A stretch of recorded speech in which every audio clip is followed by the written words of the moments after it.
if not 21. Well, they've had multiple cases dismissed in the past because the person met the person in a bar or a nightclub where it's 21 and over and that's it. And they're like, well, I had no fucking idea. Right. And they're like, well, honestly, you didn't have any responsibility to know at that point. The bouncer failed, but we can't really charge him with you having sex with a minor. Yeah. Although, did the bouncer fail, or did he get blown by somebody that just said they didn't have their ID that kind of looked 18? You know what I mean? Honestly, man, I have no idea. I do kind of wonder, though, because apparently it was an ongoing relationship between him and the young woman. Oh, wow, okay. So, I mean, at some point, did he find out she was 15? Her parents were, okay with just leaving her with him?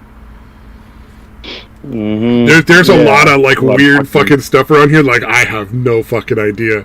Drake Bell could be the worst human on the planet, or he could be totally a victim of just somebody trying for a cash grab. Which one is he? Is he the fat one or the skinny one? The skinny one. Oh, okay. And he's the skinny one that went into music. Yeah, okay. I gotcha. Although I think the fat one got skinny too. Oh, good for him. I'm pretty sure last time I saw him, he was looking just like a regular dude, regular fit guy. Yeah. Good for that guy.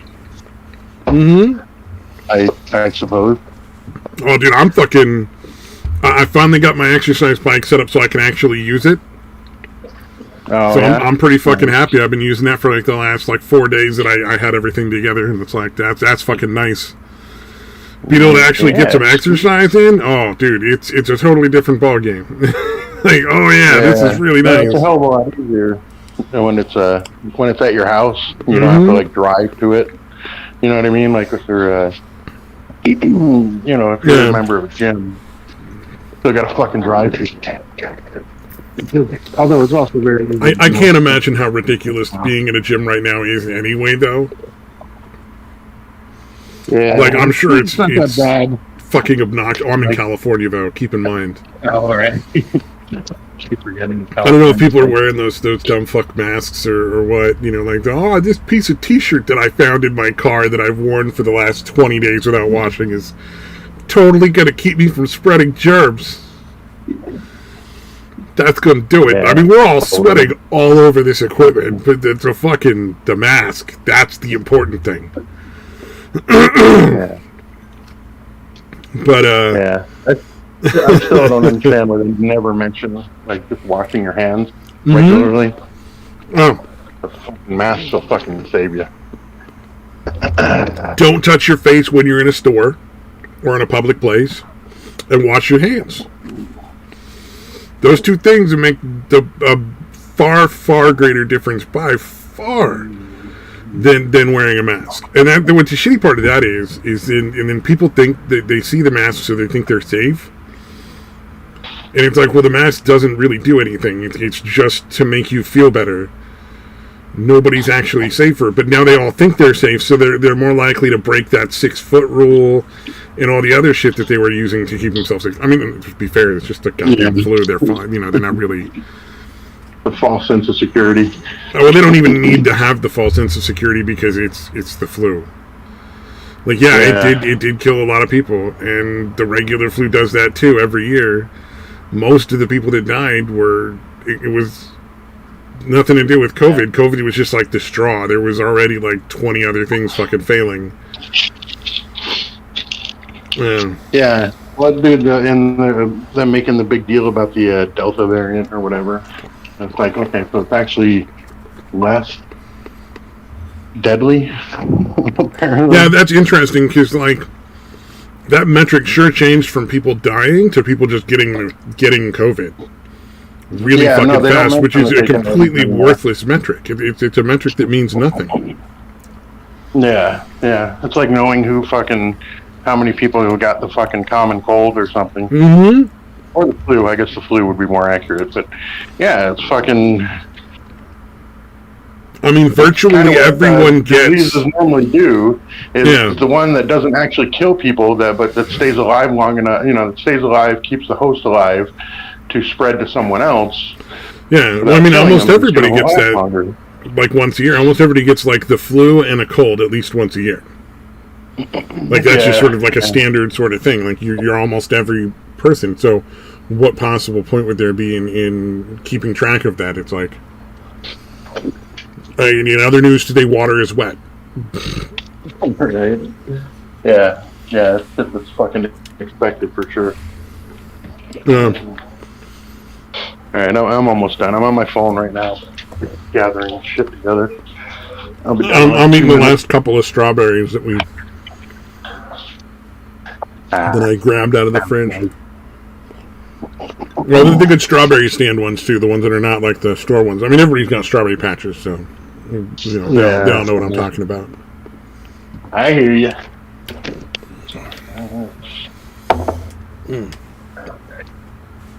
Yeah, I kind of feel bad for Drake Bell though a little bit because it kind of sounds like a typical star ended up having sex with a groupie, and then later on she's decided that it was a terrible thing that happened, and now because it's from years ago. I mean, it's 4 or 5 years ago. Happened then. Wow. Okay. Yeah, that's some fucking bullshit. Yeah, and so that's part of also why I'm like, what? Like the parents were involved, letting him hang out with her. He was met her in a nightclub. This just gets weirder and weirder. And at that point, it's like, well, okay, he sent her sexual texts, but was that because he just thought there was some chick he met that was gonna blow it? He just met some random chick at a club that was like, hey, I'll suck your dick, and he's like, that sounds great to me. But he did plead guilty. It looks like he pled guilty to. Oh, what was it? They were charging him with.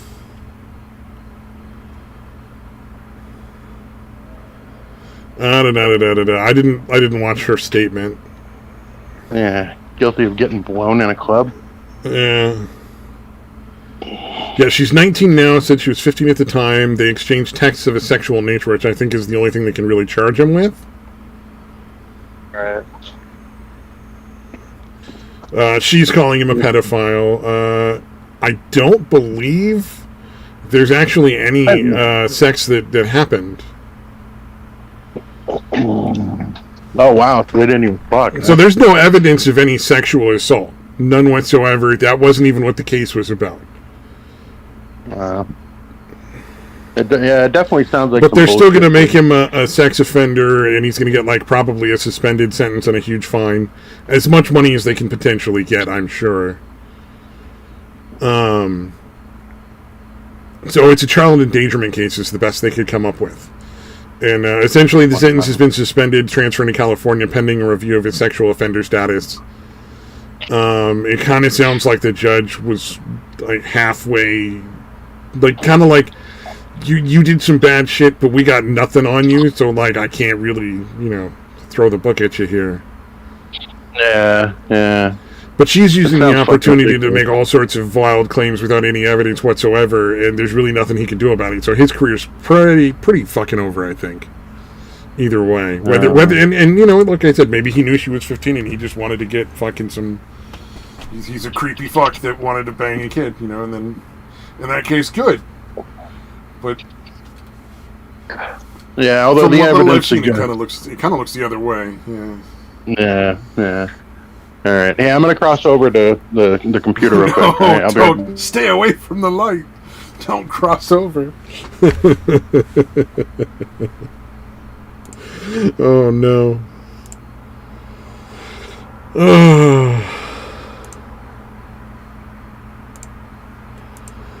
Oh man.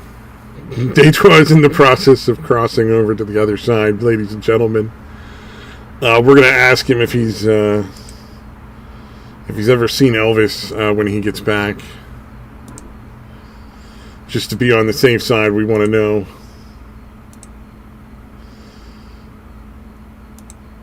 Oh man, this has got to be a tough situation. I wonder what he went with. Was it poison? Oh, you're back. What is it like on the other side? Now that you've crossed over, is Elvis there? Were there angels John singing? Edward, Oh, nice. Oh, I'm sure his soul died a long time ago. It's been there for decades. No, that's I doubt it's still the case, but his show used to be called Crossing Over with John Edward. Oh, that's right. Yeah. I forgot. Yeah. Oh, he's man. not just doing cold reading. He's totally talking to ghosts, dude. Oh, I did post a short little video with a few more of those dads going against critical theory and some moms too.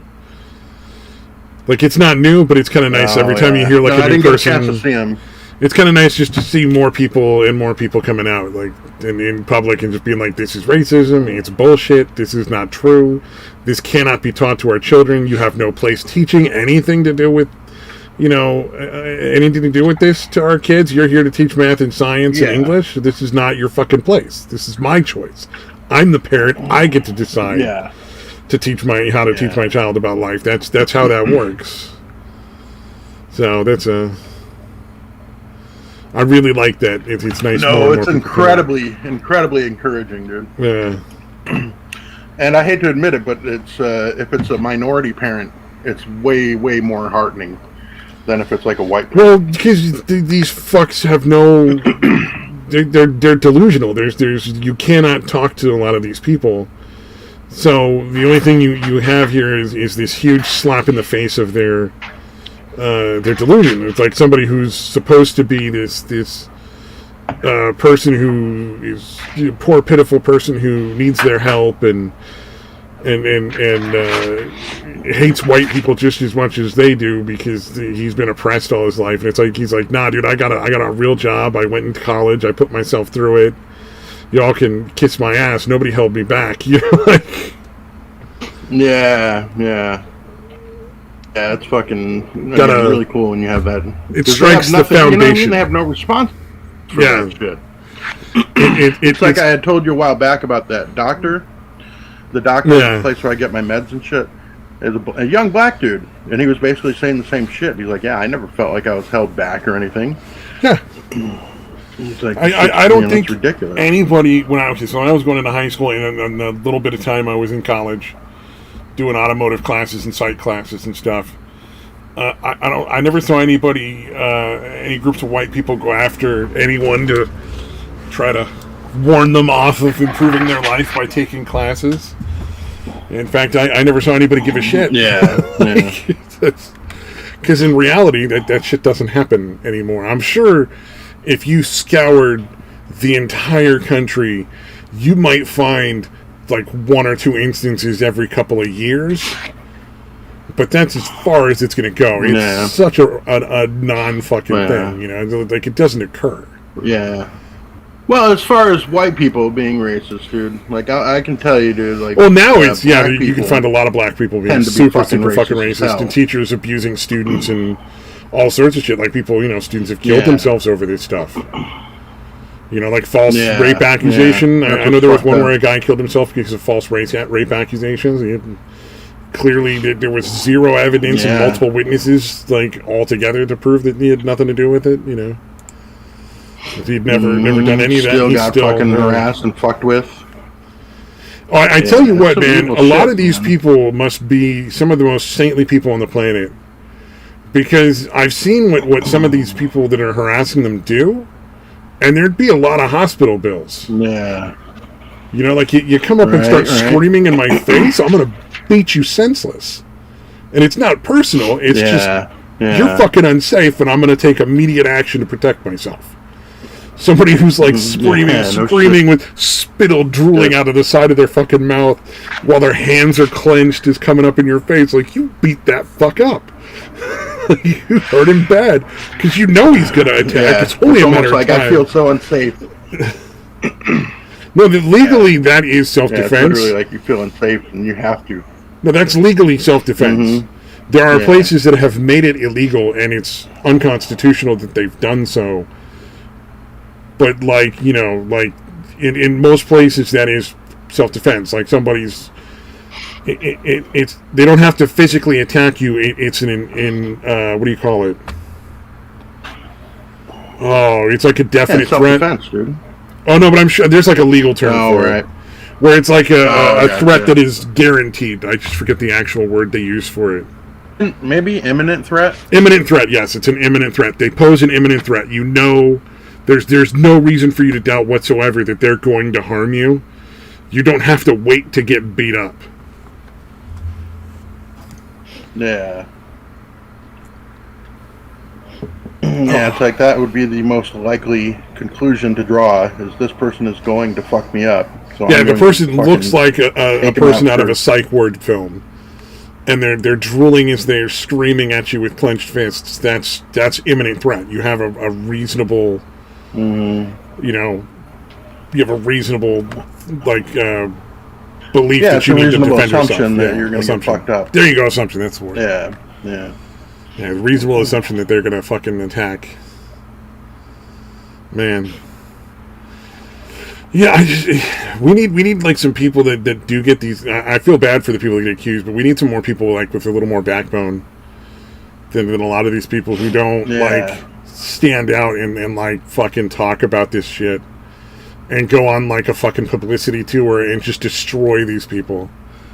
Because like if you were to go out and you say the right things, there's only so much they can clip out. Yeah. You know, like, it would have been funny if the guy that was stuck dealing with mattress would have been like, look, dude, I fucking made one drunken mistake and this bitch won't leave me alone. You know, like, she just wanted me to bang her again and she was clearly out of her fucking mind. I just was like, I'm out. Yeah, that one, apparently that dude got a pretty large settlement, though, right? From like Well, yeah. and shit. Yeah, no, although his life is still fucking ruined. Oh, I mean, he's probably got enough that he'll never have to work, at least. Well, at least he's got a judgment in his eyes. Whether he collects is... Yeah. That's a whole second legal battle. Plus, it was California. So you never know in California. True. One judge just summarily dismiss everything. You know, and then you're fucked. I'm just trying to find out right now. Just being like, I'm just going to ignore what the law says and do what I want. Isn't that the way it always works in California? At least when it comes to the governors? Pretty much. Nowadays, it does seem that way. Yeah, we were talking about Drake Bell got some accusations and ended up pleading guilty to some very minor charges about sexual texts between himself and a 15-year-old who he met at a nightclub. And it just, the whole case is kind of weird. Like, I don't know all the details, but it sounds kind of funky. Well, okay, they met in a nightclub? Yeah, they met in a nightclub in Ohio. And in Ohio? There's zero evidence. Zero evidence to prove or allege any actual sexual intercourse. So that's not even something they're dealing with in the courts. It's just texts of a sexual nature. Well, hold on. If they met in a nightclub, like, don't you have to be 18 to go into a nightclub? Don't you need an ID? I've never seen a nightclub that doesn't require you to be at the very least 18. Most of the nightclubs I've seen require 21 because they, serve liquor. Well, nightclubs. Well, yeah, because nightclubs are nightclubs. They happen at night, and I'm assuming that that most people who would go to something like that would have to be an adult. So I don't think he should be on the hook for any of that. I think it should be the nightclub or the bouncer, someone, or she got in with a fake ID or something. Someone is either didn't do their job or is falsely being who they are. So I don't think he should have to.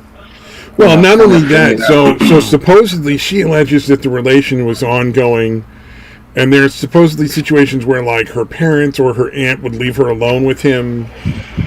So, like, apparently they might have faced charges as well. I don't know what's going on. Like I said, I don't have all the details, but it sounds real fucking weird. It sounds to me like her family is well aware this guy is famous and rich, and so they're in on the whole thing, hoping she's gonna, bag him, and then that'll be a lot of money that could help them out. So it sounds to me like the whole family's fucking corrupt. Because let's be honest, or like, potentially they were somewhere hoping for a llawsuit down the road, and that didn't pan out, and so this was their best bet to try to make it pan out. Well, okay, like when you go to a nightclub, there's that expectation everyone's there of legal age, and so you have no reason to ask for their ID. I mean, it would sound fucking ridiculous to expect you to. Well, it just doesn't come up in normal conversations. You don't just go somewhere and say, "Oh, hey, it's nice to meet you. Can I see your ID? I just want to confirm who you say you are." I mean, that's something that people just don't do.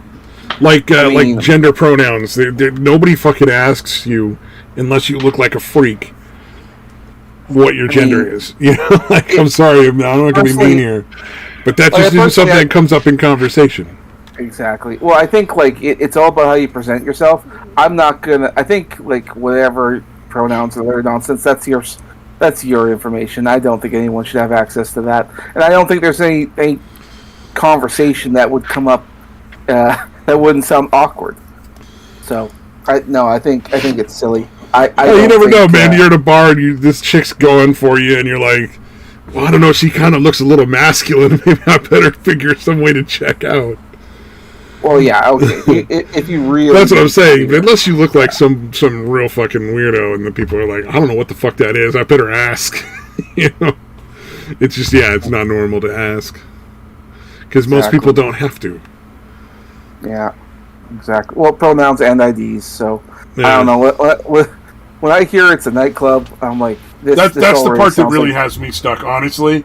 I mean, all the rest of it aside, like, they met in a nightclub, he may never have had any idea she was under 18. You know, 15 is close enough that you can, little makeup and the right clothes, you're not gonna,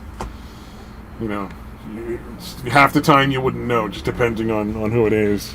Well, like I said, there's all the reason in the world to presume that the guy, I'm not a lawyer, obviously. Well, and it also could be she was totally into it then, and then it's just decided after the last couple of years that she regrets it now because it didn't work out the way she wanted. You know. I think this reeks of blackmail and of corruption. Maybe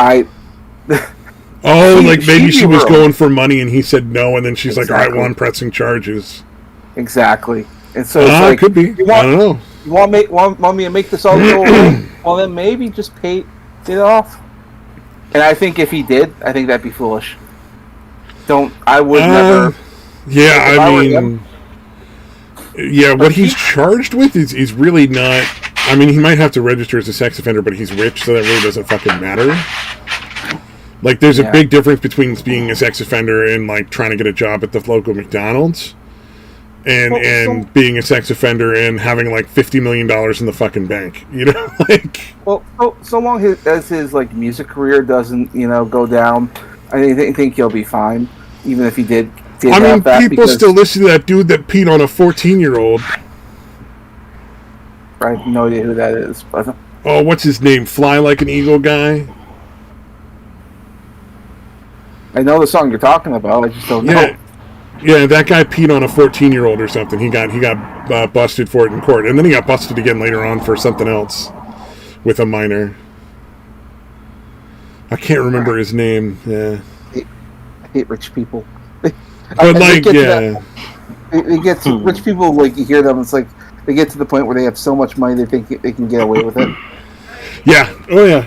Well, and from what I understand, in the case of guy peed on the 14-year-old, he knew. There's no doubt at all that he was well aware that was a minor and just was into it. Whereas Drake, I think, alleged that he had no idea, I don't think. And that there was no sexual intercourse of any kind. And then, of course, his ex-girlfriend pops in. He was abusive. And he's like, we exchanged some mean words when we broke up, and that's it. She's a fucking crazy bitch kind of thing. Yeah, I mean, if I were to ever get rich, and I hope I'd never be famous, because being rich is one thing, but being rich and famous, it's like you can't trust anyone. Well, being rich and famous, don't fuck your fans. Well, like if I got rich, and thankfully if I wasn't famous, I wouldn't want to live the rich lifestyle, like big mansion and all that stuff. If you can get away with like a modest kind of place, and then just not you can okay, so you can get away with more modest living conditions if you're wealthy. If you just at least go like out in the boonies and you're living out in like the fucking countryside where you can buy up like 50 acres of land. Mm-hmm.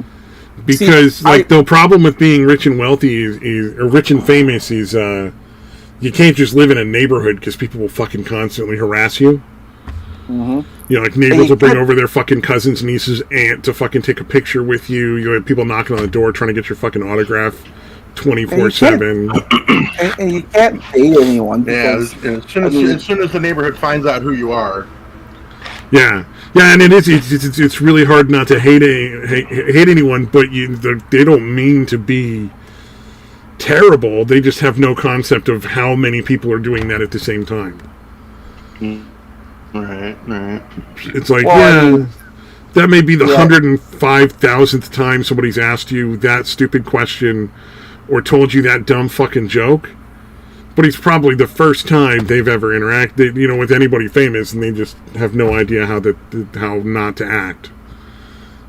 Yeah. Oh well.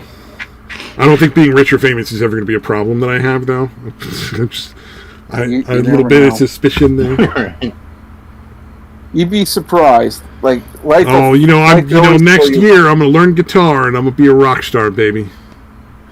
You never know. Life can throw you a curveball.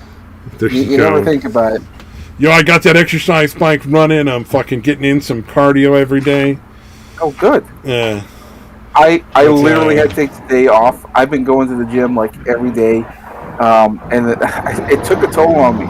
Like yesterday, I went in for a swim. I just wasn't feeling it. I was so tired. You got to take a day off every so often when you're working out. Yeah, you can't go 24/7, or not 24/7. You can't go every single day in a row for too long.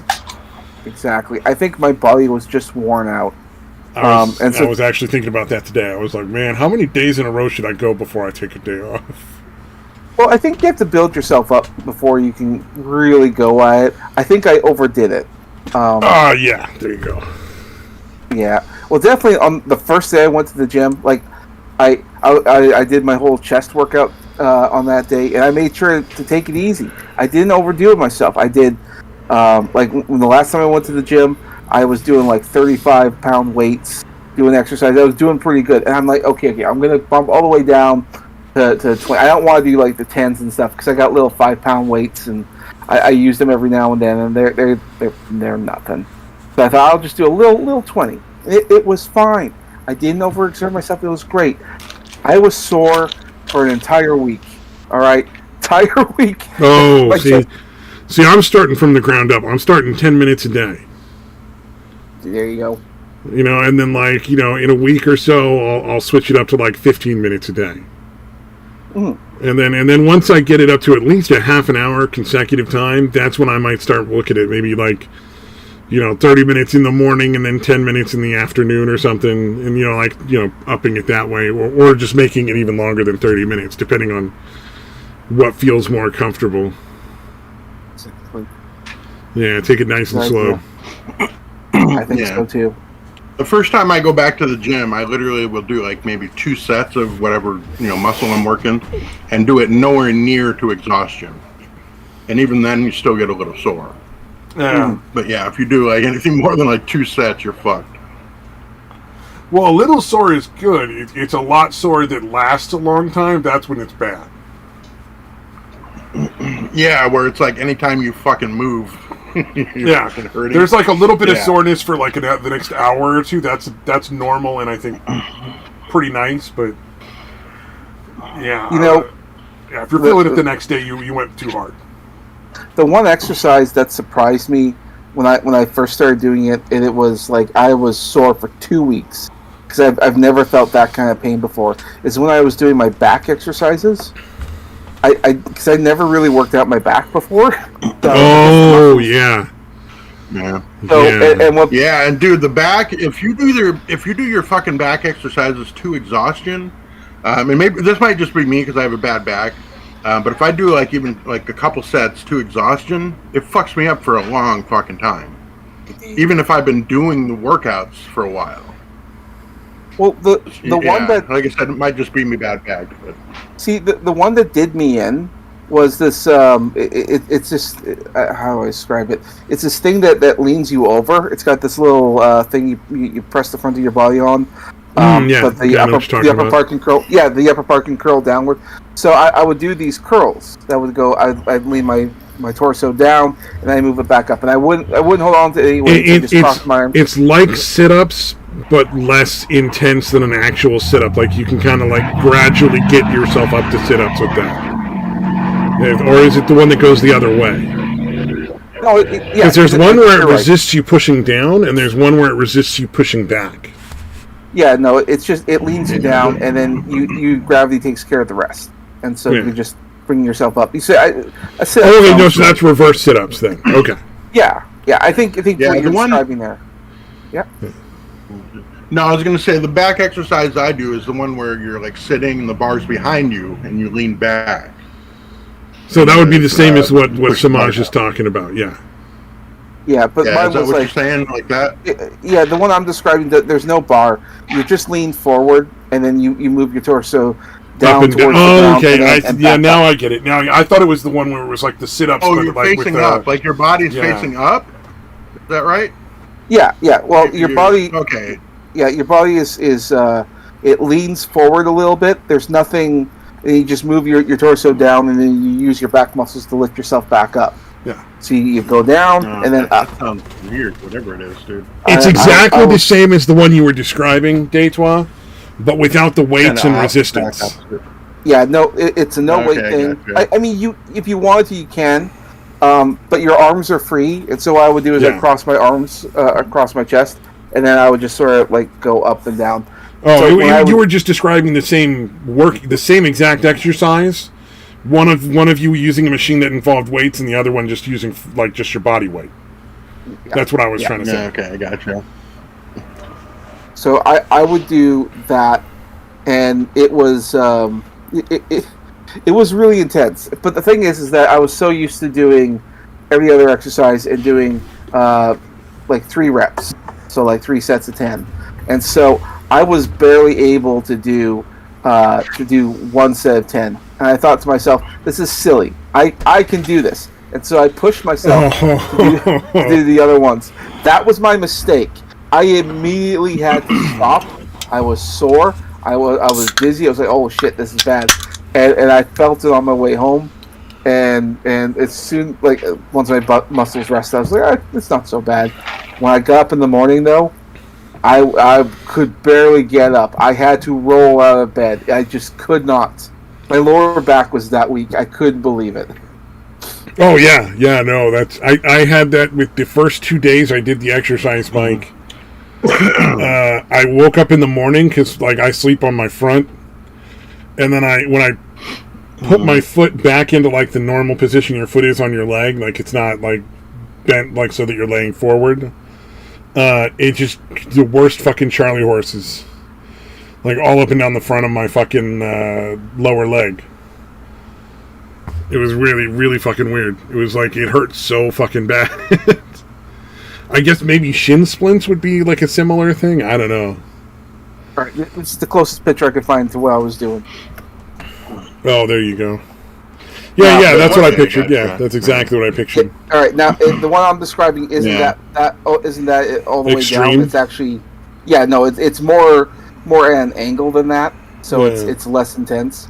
The machine I'm using, it's adjustable, so I could make it go that far, but I'm not at that level yet. Yeah.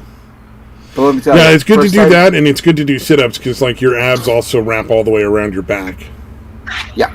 Yeah, that's unnecessarily fucking. God damn, dude.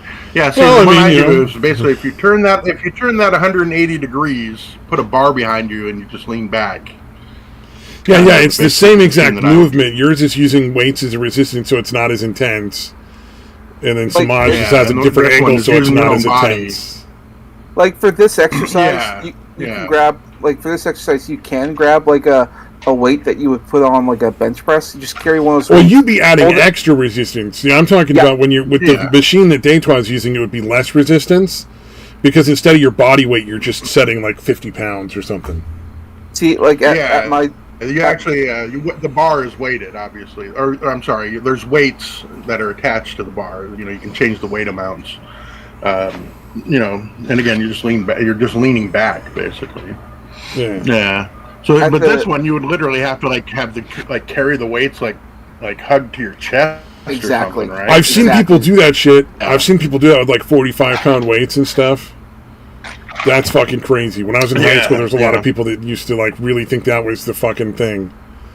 See, okay, like this exercise, like I said, it was so intense. I was down for 2 weeks. So that's how bad that was. Now, that was a long time ago, like a couple of years or something. Now, when I go to the gym, even though I hadn't been to the gym for like a year and a half, and I'm doing this, not a problem. I can do like three sets of 10, no problem. Oh, that's not bad. So it's. I thought I would have been in a lot more pain, and I wasn't. So I'm grateful. I'm thinking I built up some muscle, and that probably helps. Yeah, muscle takes a little while to break down. It does take a while. Like it can kind of go soft really fast, but as far as like breaking down completely, it does take a while. The one I always struggle with are shoulders. Those shoulder workouts, I can't. They fucking kill me. It's very intense. Also, I made the mistake because I was going to Mexico and I needed to get like my twin Rex shot because if you're going to Mexico, you don't want to get like hepatitis and all that shit from everything. So I went to the doctor to get that. Biggest mistake of my life. I should have waited a few days because you go in there after a shoulder day and my doctor, he's tapping my arm. He's like, "Relax your arm." I'm like, "It is relaxed." And he just kept tapping, "Relax, relax." It is. And then he sticks the fucking needle in. It's the most painful needle I've ever had in my entire life. It took every ounce of my courage not to jump when he fucking poked that thing in. Those shots and the ones where they got to do like the intramuscular stuff for like hepatitis, and there's also ones for what's the one you get from rust? Tetanus shots. Those shots are so fucking painful. Just on a regular day. Like they hurt a lot because of where they're putting it. I can't imagine after a a big fucking hefty workout where you're already sore. That had to be like fucking fire in your shoulder. Like it was so fucking bad. Oh man, it was bad. I was feeling it for days. I learned my lesson. If I'm gonna go for a shot, get the shot like before I go to the gym or something. I don't know. Or skip that day if you're getting the shot the same day. Jesus. Yeah, don't do the shoulder exercises when you're getting a shoulder shot. Yeah. Or any shot for that matter. I think any intramuscular shot, that's for sure. If it's the typical ones where it's like, like a flu vaccine or whatever, it's usually not too bad. But it occurred to me because I don't get a chance to go to my doctor's office very much, and it was right across from my gym. So I thought, well, I'm here, and I need to get the shot anyway. Oh, no. So I wasn't even thinking about that, but I should have known something was up when my doctor kept asking me to relax. I'm like, I am relaxed. Dude, I had a similar thing, because when I was dancing, I had really, really strong arm and shoulder muscles and stuff, because a lot of the movements, with your arms and stuff. Plus, I used to carry around a lot of heavy shit, like working in various different jobs. And, I got that from the fucking dance instructors. They'd be like, you need to like untense your shoulder. I'm like, my shoulders are not tense. It's just they're like that all the time. That is relaxed. That's as relaxed as they get, buddy. Yeah. Well, and shoulders are just naturally very firm, I think. I don't know. Maybe that's just my shoulders. Yeah. No, yeah, mine as well then, I guess. Yeah, the only shots that I can remember that were really, really hurt and really fucking, were sore for days was a tetanus shot. Oh yeah, I always remember that one being pretty rough. Yeah, I got one of those as an adult. That was not fun. Yeah, tetanus ones and hepatitis ones are pretty painful, just in general. Like, they're not like, oh my god, that's terrible, but they hurt more than the average shot. Yeah, it lingers. It's not like it's horrible, but it definitely lingers. There was an antibiotics shot that I got that made me almost pass out. That was kind of fun. I had an abscessed tooth, and they were like, literally, it was so bad, and the infection was so dangerous at that point that the doctor was calling face surgeons to see if any of them would be willing to just give it a shot, trying to cut the tooth out. Like he's like, if we can't get you into the dentist like tomorrow or the day after, like, I will find a face surgeon and make them pull this fucking tooth out. Like, it was that bad. But they gave me some brand new experimental antibiotics that weren't like public at that point, I guess, or like normally used, and it cost like $500 fucking for like one dose that they injected. But boy, that cleared it up fast. And it's mainly because I'm allergic to like penicillin and amoxicillin. So they had to kind of think outside the box, and they didn't think doxycycline alone would do it. Like, they also put me on doxycycline, like a big heavy dose of doxycycline, like 3 times a day for a while too. But that like $700 shot really fucking did the job. Better at that price. Fuck yes. I guess if it was that was the worst. I'm guessing even if it was experimental, your insurance probably wouldn't cover it. No, it was too new. Yeah, it was not. It was not covered by my insurance. And then that was the grossest fucking infection I think I've ever had, because when you have an abscess, eventually the abscess will rupture to like get the pus out into your fucking mouth, which is not what you want. Yeah. Oh, and tune in next week for another episode of Fast and Furious.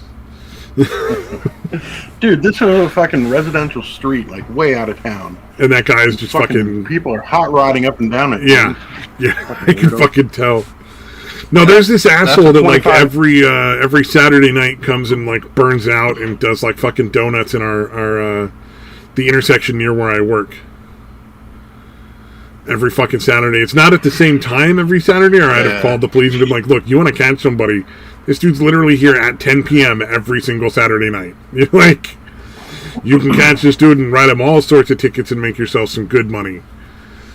But yeah, same fucking thing where he just peels out and like does little donuts and shit for a few minutes and then drives off. Yeah, that shit's bizarre. I mean, I guess I did it when I was like a teenager and shit, but a few speeding tickets and shit like that kind of cured me of it pretty quick. You know, I have never gotten a speeding ticket. And I drove like a fucking lunatic from like 16 to like 25.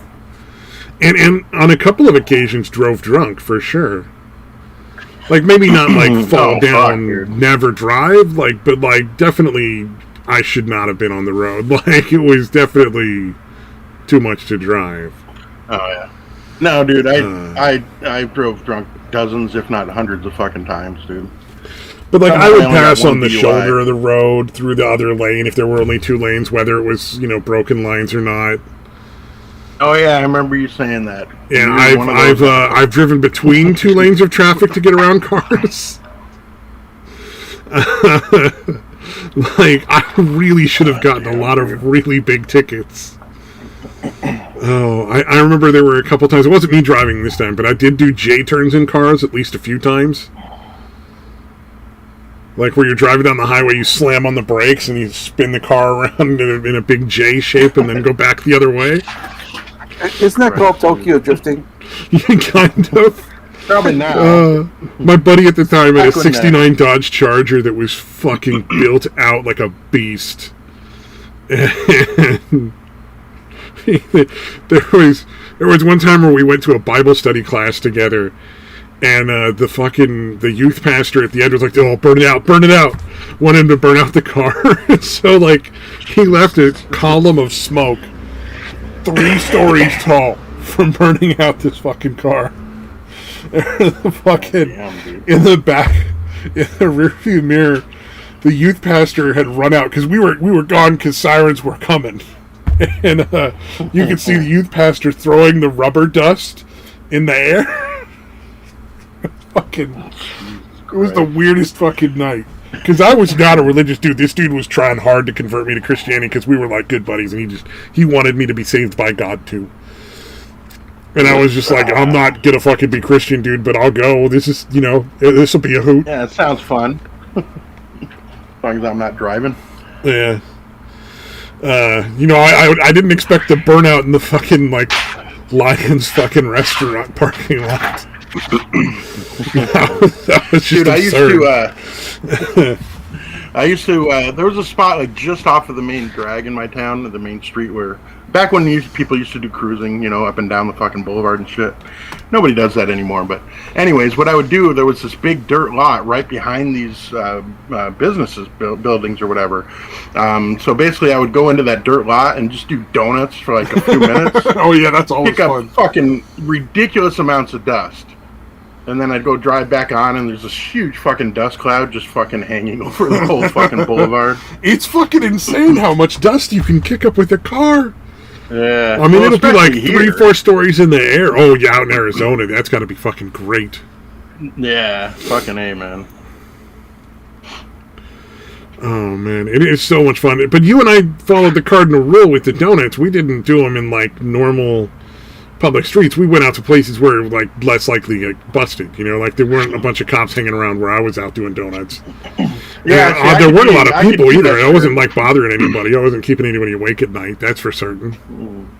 Yeah, and I would do it because by the time the cops noticed a gigantic cloud, I would already be way off of that area and back on the street, you know what I mean? Yeah, so they might be looking at your car going, I know you did it, but I can't prove it. I can't prove it. Yeah. Exactly. Yeah, it's always so fun. Oh, there was one time I almost fishtailed into a fucking crowd of people. That was one of my hey, maybe I need to stop driving so fast moments. Because you see the whole crowd of people ducking back, ah. Yeah. Reasonably so. I mean, I did almost hit them with a car going 60 miles an hour. Yeah, that's one of those ones where you're like, holy fuck.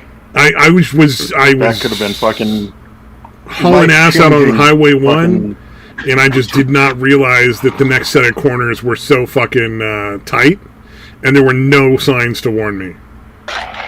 So it was my fault for sure, but there should have been a couple of signs to tell you that was a 25 mile an hour corner on a 55 mile an hour road. Wow. Yeah, I was gonna say they have those fucking everywhere now, dude. No, this was 96. Oh no, this would have been 98. Wow. Never mind, 98. But still a long fucking time ago, 20-some-odd years. In my neck of the woods, I was gonna say because it seems like any turn on a mountain road now has a turn telling you to slow down to a certain fucking miles per hour. Yeah. You know what I mean? Any kind of highway or anything. Yeah. Oh yeah. Now. I don't know if you guys have this, but well, you probably do because it's fucking cops. I mean, every now and then they'll change the speed limits in certain areas, but it takes them a while to get the signs out, and so whenever that happens, people get all kinds of speeding tickets until they get the signs out. No, we don't have that here. If the sign isn't posted, we're not liable for anything. We have that. Wait a minute. So the speed limit's different, but they have nothing indicating that the speed limit's different. Well, they have the old signs. So, if the old signs were still posted, you wouldn't have to pay for any tickets. They would get dropped in court here. In my neck of the woods, yeah, you probably do. Now you can try and fight it if you want, but most people just want to get on with their day, so they just pay the fines. Oh yeah, and because they think it's just too much of a hassle to go down there, wait in line, blah blah blah blah, plead your case, yeah, and so it's a huge. That's ridiculous, dude. It is, but they do it all the time in my city, and it's a great way to generate money. Because wow, the city needs money, that's fucking dirty. Yeah. Well, because people always notice like when these signs get changed, it's always around the time when the city's having financial problems, like maybe the federal government's cutting funds to provinces or something, or the city areas. So it's like, oh well, we just need to do it for safety. Yeah. So there's definitely speed traps here where the speed limit goes from like 65 down to 25 like all of a sudden, but there's at least a sign that says it's 25, even if it's coming up on you like a ridiculously short period of time. But yeah, no, they can't just be like oh hey, I know it's not posted. The speed limit's actually lower there. No. So the way they change speed limits here, at least in California where I am, first they'll put up a speed checker that just records how fast people are driving down the road. And then whether or not they change the speed on that road depends on the average speed of the drivers. So, like, they might increase the speed limit if just the average driver is doing 45 and it's a 35 zone. And unless there's some other reason to keep it that low, if everybody's driving 45, they'll raise it to, like, 40 or 45. But it's always posted. It's always posted before anything is changed. You can't give a ticket to somebody for a speed limit that's not posted. It wouldn't work. Yeah, that's fucking ridiculous, dude. That's really. I mean, literally, all you'd have to do is go take pictures of all the signs and show them in court. It would probably take you 5-10 minutes. You know, like you'd go there and you'd have to do all the extra time sitting around and wasting all that fucking time. So it may not be worth it for some people. I don't know. But like literally, the actual trial part would probably be like 5 or 10 minutes. You'd get sworn in. You'd show your pictures to the judge. The judge would be like, "All right, well, I'm going to dismiss this ticket," and then like move the fuck on. Like, yeah, this is fucking dumb. This is fucked up. Where to go? My friend of mine, he got a speeding ticket, and for very similar reasons. And then he told me about it after he already paid it, and I said, you should have just fought it for a couple reasons. One, I mean, you can always fight it and see what happens. And another reason if nothing else, you make that cop like go all the way out of his fucking way to show up in court that day. Exactly. But then the other thing is that during the whole COVID thing, they're handing out fines like you wouldn't believe. People are like the COVID fines, and so the courthouse is fucking full. They are so backlogged on fine cases that if you fight it, just say, I contest it, and then they'll either make an appointment for another day, and they'll get in touch with you about that, which they never do, because they're so backlogged. So if you fight it, you're probably not going to have to pay a thing. With the whole COVID. That's fucking crazy. I don't think we had any of that going on in the U.S. I mean, I know they went after businesses, but like I don't think they went after like just regular people really much of anything. It depends on where you are and what because in my province here in Alberta, they've been pretty lax, but everywhere else it's going on. Like they had that mask mandate going on for a while. Like you couldn't walk around without wearing a mask. And you know what it was in the U.S. really early on, somebody got busted for not wearing a mask, and then they said, well, they can make the law, but they can't legally enforce it. So it was just quickly given up because they couldn't actually force you to pay any fines or do jail time for it. Because it was already decided that it constitutionally it just didn't fall under the state's jurisdiction to like force you to wear a mask. Yeah. Well, provided that's exactly what's happening. So, damn, dude, Canada fucked up, dude. All those fines, that's ridiculous, dude. Oh, dude, like Canada is a magical place, but it's a place that's rapidly becoming not very safe to live in. Like, did you know the nature and stuff is fucking phenomenal. Like, I've seen a lot of like the national parks in Canada and the places where you can go out and go camping and stuff, and it's fucking a beautiful, phenomenal country.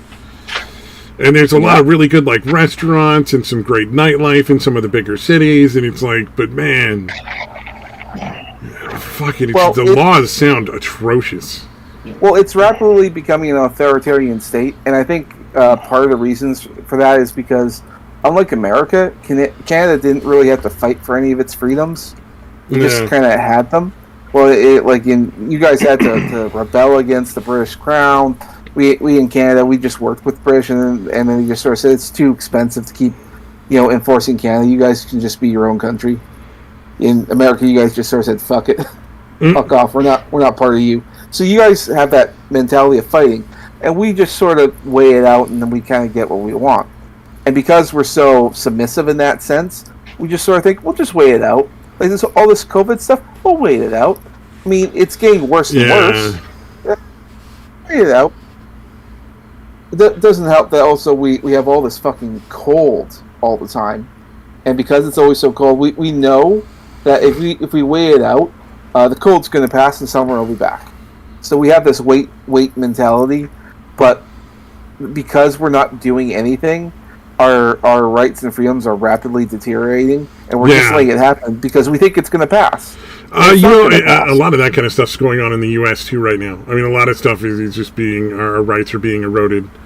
Like they're talking about like potentially mandating the vaccine, and that's like insane. Well, what's going to happen? I think right now they're first talking about going around and having people go talk to everybody. Like they're going to send out people to fucking harass you in your home. Yeah.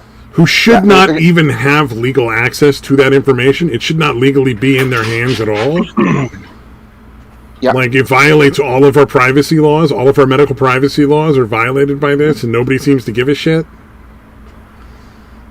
Absolutely. I wouldn't worry too much because, you guys down there, you will fight back if things get too crazy. We have guns. Not to mention... Yeah, you have guns. Right. Also, I mean, you really want to send people out to force shots on people that are probably going to shoot them? Also, who's going to take that job? Well, and what's also going to happen is that, very similar to what was happening before with all the restrictions, people just got sick of it and they moved away from the big Democrat-run states and they went to Florida and Texas. Yeah. Like, Florida and Texas had a huge increase in population. Well, but the problem is there's so many people that are also sick of it and for whatever reason are stuck in that situation and moving from that state to another state just isn't an option. Like, realistically, there's just no way they could do it. So I feel bad for those people. I feel really bad for those people. Exactly. Well, because they have to live under, like, the governors and all that. But, I mean, there is some hope in that regards, because look at California. The recall Gavin Newsom thing worked, and you guys are going to have, like, an election going on pretty soon. Yeah, that is kind of nice. Well, we've recalled the governor before. I mean, you remember, like, Schwarzenegger got elected because we recalled the previous governor. Exactly. His first term was like a short one because he took over the rest of that guy's term. Exactly. So, I mean, it's not entirely possible, and things aren't hopeless. I think things can work out pretty well for you guys. Yeah. Us here in Canada, it's a different story. This may very well be that the first time Canada will actually have to fight for itself. Yeah, so you guys will probably have to get out in like massive protests and stuff, like people in the fucking streets getting sprayed with fire hoses and shit. Well, and part of the problem in my area, because in my province, the restrictions were actually quite light compared to everywhere else. So, like Quebec, the French speaking, the restrictions were very high. In fact, they're going back into like a lockdown, and it's going to be harsher than ever. And so the people are protesting like crazy over there. But because restrictions were so light over here, should everything go back to social distancing and all the other nonsense? I don't know if we're going to fight it. We'll just think, we'll just go through it for another winter. It'll be fine. Ooh. I wonder in the U.S. it would probably depend on the state. Like, I'm sure states like Florida and like Kansas and Georgia are going to be like, yeah, go fuck yourself. Like, I don't think the governors would even bother to make, like, the laws, but, like, in places like California and, like, Oregon and shit like that, they'll probably be like, oh, okay, right away, sir. All that kind of shit. It just depends on what state you're in. Yep. Well, I mean, like, again, if things go back to that, more people than ever are going to leave those Democrat-run states. And so what will end up happening is like when the next election happens, those Republican states are going to have more power than they did before because they'll have probably more seats. Who knows? I don't know how things are going to shape up. That's actually interesting. I never thought of that. What if enough people moved that it actually started to shift the number of seats they have in Congress? That would be interesting. It will. Now, there is one X factor. You guys know about the border stuff going on right now? with the crisis and people getting through, and they're being transported on planes and buses. It's absurd. As soon as fuck state got falsely elected, they just started pouring through the fucking border. Yeah, and so where these people are going is they're being driven to those Republican states. So Florida is having huge increase in illegal immigrants, and because they're fighting for that voter ID thing, like you don't have to have a ID. Oh yeah. There's a lot of states right now that are doing that, like all sorts of states, like Maricopa County in Arizona. It just finally pushed forward with the audits and shit that are going to lead to like those kind of laws. So it's they might actually get some laws in place. I don't know. Like if they manage to push it so that way you don't need to show ID in order to vote, then all those illegal immigrants are going to come over and they're going to vote Democrat, and because where they're being dropped off. Then the only way we can solve the problem is going to be with the end of a fucking smoking gun, and that's what'll happen sooner or later. Like I'm not advocating it. I'm not going to do it. I'm not advocating anybody do it. I'm just saying that's the natural result of that, because you can only push an armed fucking populace so far before they're like, you know what, we're fucking done. Mm-hmm. You know. Well, and of course there's the big gun debate. Like what I'm saying is that all those immigrants are being put into. I can't imagine they would ever try a gun grab in the U.S. Not on like an actual like take all the guns kind of thing like they've done in Australia and New Zealand. Because I think that would end in mostly dead politicians.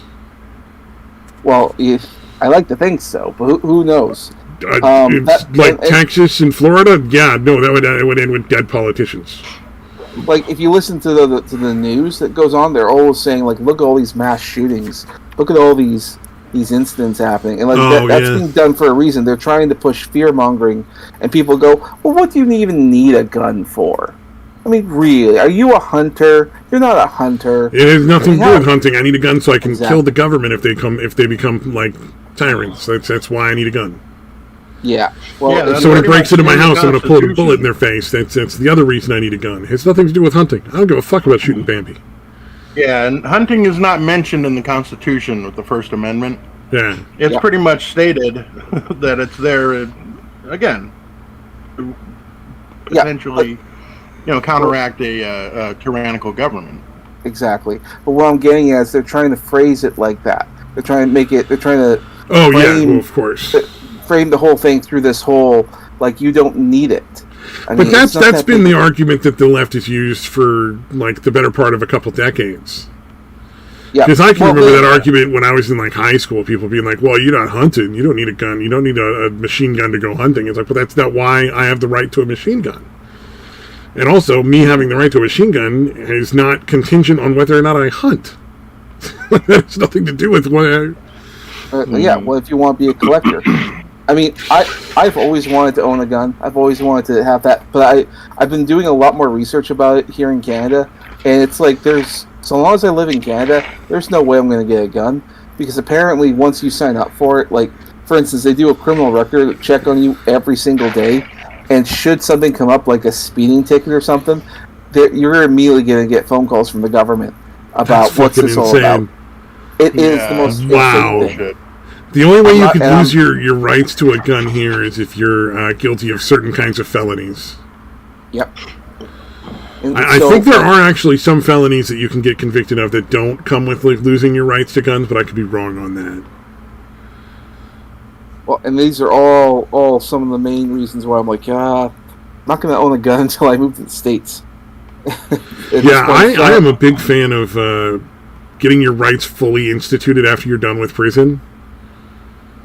Because either you've paid your debt to society or you haven't. After you've paid your debt to society, that's a clean slate. You're no longer, a wanted man. You're done. You're free to go. You can go about your life. You should be able to own a gun again. Or maybe have a cooldown period of a year. Violent crime, or if it was like armed robbery, then maybe you gotta wait a little bit. I think the benefit of my concept is we reevaluate what we consider an appropriate punishment for what crimes. So, like, maybe we go a lot lighter on drug crimes because those people don't get out and then immediately commit terrible violent crimes again. And maybe on actual violent offenders, we're like, maybe they shouldn't get back out. In a lot of cases, like maybe that's the problem, is we're taking violent offenders and we're letting them back out over and over and over. Whereas we're also taking non-violent, offenders that would never, commit more crimes other than do more drugs. So I kind of hope that would make people reevaluate some of the way they look at crime and punishment in general. Because there's a lot of things that are criminal that really aren't bad, and that no one should really be going to jail for. Yeah. There's, there's still states where sodomy is illegal. And sodomy being any kind of sexual intercourse that's not standard, like, missionary. So they can still, like, if they find you and your wife in bed, riding the Hershey Highway, jail time. Or even just blowing, you were 69ing, dude. It's technically sodomy. Yeah, maybe it's your birthday and she fucking was like, hey, we're going to go out to a nice restaurant and go to a hotel afterwards so we don't have to deal with the kids. And I'll fucking go down on you, I'm pretty sure, like, couples will still do it anyways, because it's not like there's a... Oh, yeah, no. The people in those states are obviously constantly breaking the law, But it's like a shitty thing that they basically use to be able to throw more charges at, like, prostitutes and junkies that they bust out of, like, crack houses and cheap hotels and shit. Yeah, and not to mention, some of these are, like, probably really old laws that, they're on the books, but, like, who really cares? Well, the problem is that they're on the books and the police are still using them as a way to, like, get more prison time because prisons are fucking, advocating because they want more money because they're a profit system. Yeah, there's a bit of a circular system going on with the... Yeah, like they want you not to be able to enter society and be able to get a job. They want you to commit those crimes again. That's the way our system is set up right now.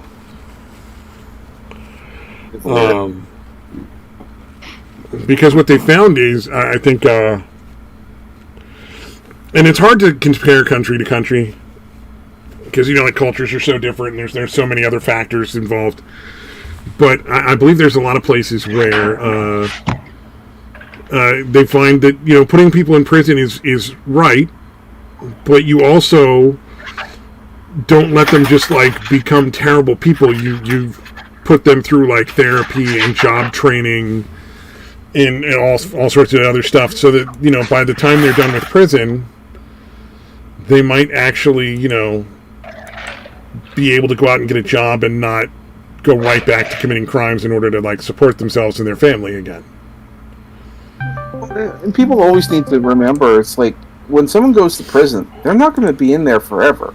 They're going to get out. And when they get out, do you want them to be a productive member of society, or do you want them to still be criminals?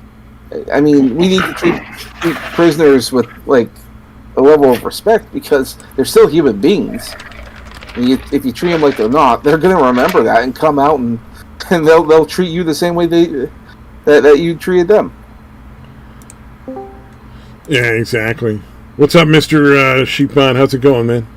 Oh, it's going. Just in Phoenix at the moment, and yeah. Just fair warning, we are streaming live.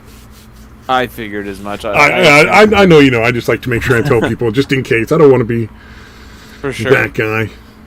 No, for sure. Anytime we're in this Discord, I assume that there is a stream up. Yeah, we're just talking about like felons getting their rights back afterwards, and like how it makes a lot more sense if there was more like job training and counseling and therapy and stuff. It would make a lot more sense if we stopped like making so many fucking felons for so many things that don't make a lick of sense in the first place. But it makes sense if you're a prison and your profit margin is based on how many prisoners you have every month. Yeah, and if I'm not mistaken, some of the larger prisons get upwards of $2,200-$2,400 a day per inmate. Yep. Oh yeah, the cost of keeping prisoners in prison is very high.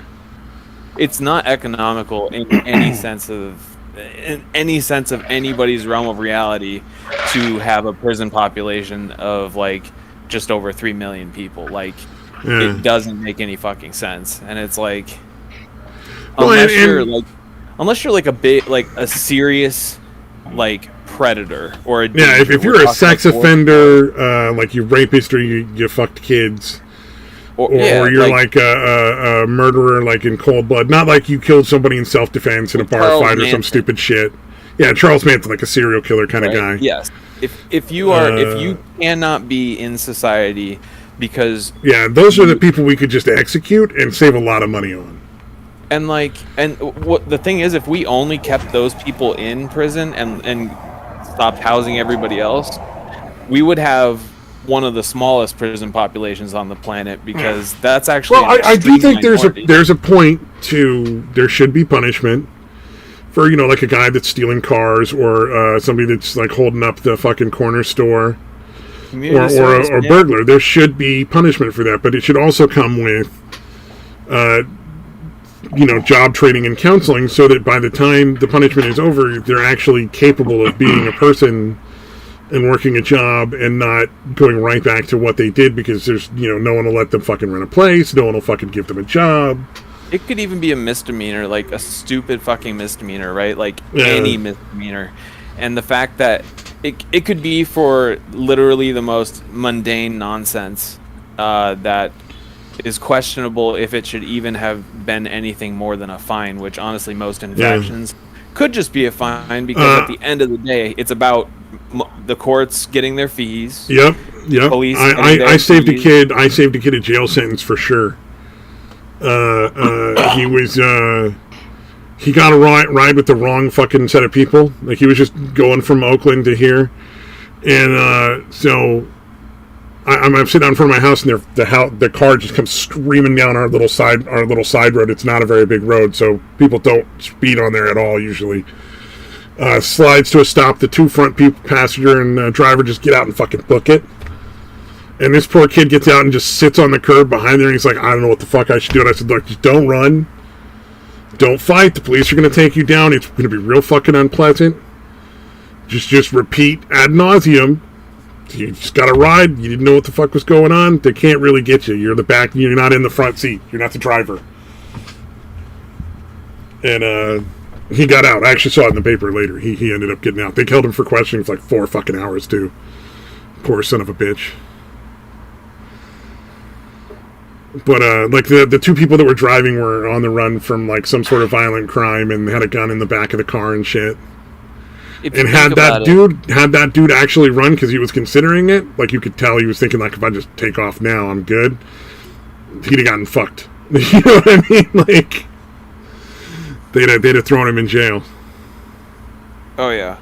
Well, and if you think about it, like, if it's really, like, most infractions, like traffic infractions, are a good example. It's like, unless you're doing something actually dangerous, like trying to sit there and pay somebody, $50 grand a year, $40 grand a year, whatever they pay the beat, a beat cop to sit there and just try to radar people that are just going over it. Like, all of it is all about bringing money to the municipality. And wouldn't it be cheaper to do like Japan anyway? If they really just wanted to, like, really enforce speed limits, like genuinely keep people from driving too fast, not just use them as a way to fine money. Japan just has cameras. So anytime you're speeding in Japan, you get a ticket in the mail and you pay it. Like, there's nowhere you can speed in Japan that they can't bust you for it. See, so if you're in Japan, you drive the speed limit. They tried that in a lot of places. Like, some places still have stationary cameras on the side of the road, but Arizona. Oh, you're talking like the traffic lights. They eventually just said, like, no, a cop has to do it. Well, it was twofold, because, like, yes, the first part is that a camera ticket has to be served by an officer. Like, they can mail it to you all fucking day for the rest of eternity, and it doesn't fucking matter unless you're, like, dumb enough to be like, oh, okay. I'm sure most people just pay it just to stop the fucking harassment. Well, but it's like, whatever it is, it's like sometimes they'll hand it to a cop and have the cop come to act as a process server, but most of the time they just let it go because the man hours and manpower and cost of trying to collect an $80 ticket. Well, I'm not suggesting they actually do it per se. I'm just saying if their intention was sincerely to stop people from speeding, that would be far more effective than having police just sitting out there with radar guns in random places. Yep. Because if you knew anytime you sped you were immediately going to have to pay a fine, you'd be much less likely to do it. So I don't think they give a shit about the speeding. I think they just want money. Yeah. Yeah, here in Arizona, like the I don't know if it's still like this or not, but it used to be like if you got 3 of the photo ones, then they'd send somebody to your house to fucking serve you. But you'd have to get multiple ones? Yeah. Otherwise, you can ignore them and nothing would happen. And it gets dicey because the if you get a radar ticket in Mesa, like what they have to do. Fuck Mesa, by the way. Well, I'm just sure, absolutely. But like if say you get a ticket in Mesa, right? But you live physically in Phoenix or Glendale or wherever the fuck, they can't send a Mesa officer to serve you. They have to pass it to the police that have jurisdiction in the city. And they don't want to serve it because they're probably busy doing actual police work. Well, no. At the end of the day, they don't want to do it because A, it's not a fucking crime and there's no money for them. And B, them serving that gets them absolutely nothing other than them taking having to pay for an officer to come deliver to you. Well, that's why sometimes states won't pay to extradite criminals from one state to another depending on the crime. Yeah, it's just not worth it to have him shipped back. It's got to be something like legit or something that is in fact like if you're a murderer or you hurt somebody, they're usually will extradite you, wire fraud, things like that. But if it's just like you stole some candy bars from a fucking grocery store and they got a picture of you on the way out kind of thing, it has to be a pretty serious thing. But like if you think about it, like the function of police largely, overwhelmingly, is to A, come and fill out a report because somebody called them. Like, oh, my house got broken into. Oh, and nobody knows that better than I. We have to file all sorts of police reports where I work. I've dealt with the police all the time. Right, and there's the first function, which is like if something gets you get robbed, your car gets vandalized. If there's an insurance claim, the insurance company requires you to have the police file a report. So number one, they're vouching for basically protecting the profits of an insurance company. There's the first thing they do. The second thing is it's like you get in a fight, something happens, whatever, right? They're not preventing it. They don't stop it. 9.5 out of 10 times they have nothing to do with anything other than taking reports. And then there's the function of like, oh, somebody shoplifted at Walmart. So, taxpayer dollars sends a cop over there to bust some kid that stole a candy bar because Walmart's profit margin's on the line. And it's like, and then the rest of the time it's catch somebody speeding or doing this stuff. It's all to bring in money or to protect somebody else's money. But it's never about the person, like the public. It's about like, oh well, it's an insurance claim, so the insurance company needs this.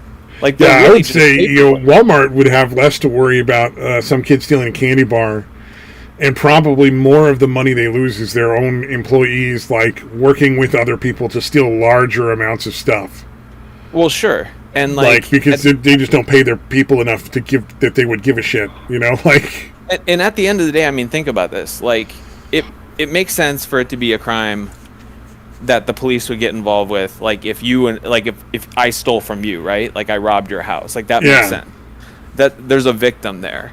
But like if some employee at Target or Walmart or some shit is stealing stuff, like I don't think that should be the responsibility of a police officer or their. Well, no, it's still theft. The company is technically the victim. I understand. But why? The police getting involved. But why should a publicly funded officer go and deal with the profit loss of a corporation? Because it's still, because not all businesses are corporations. Well, sometimes it's a mom and pop store, and their employees ripping them off. Then I get it, and I understand that that's a reasonable thing. That it has to be extended beyond that to any corporations as well. But at the end of the day, they fire in a mom and pop unless somebody's doing something insane. They just fire them.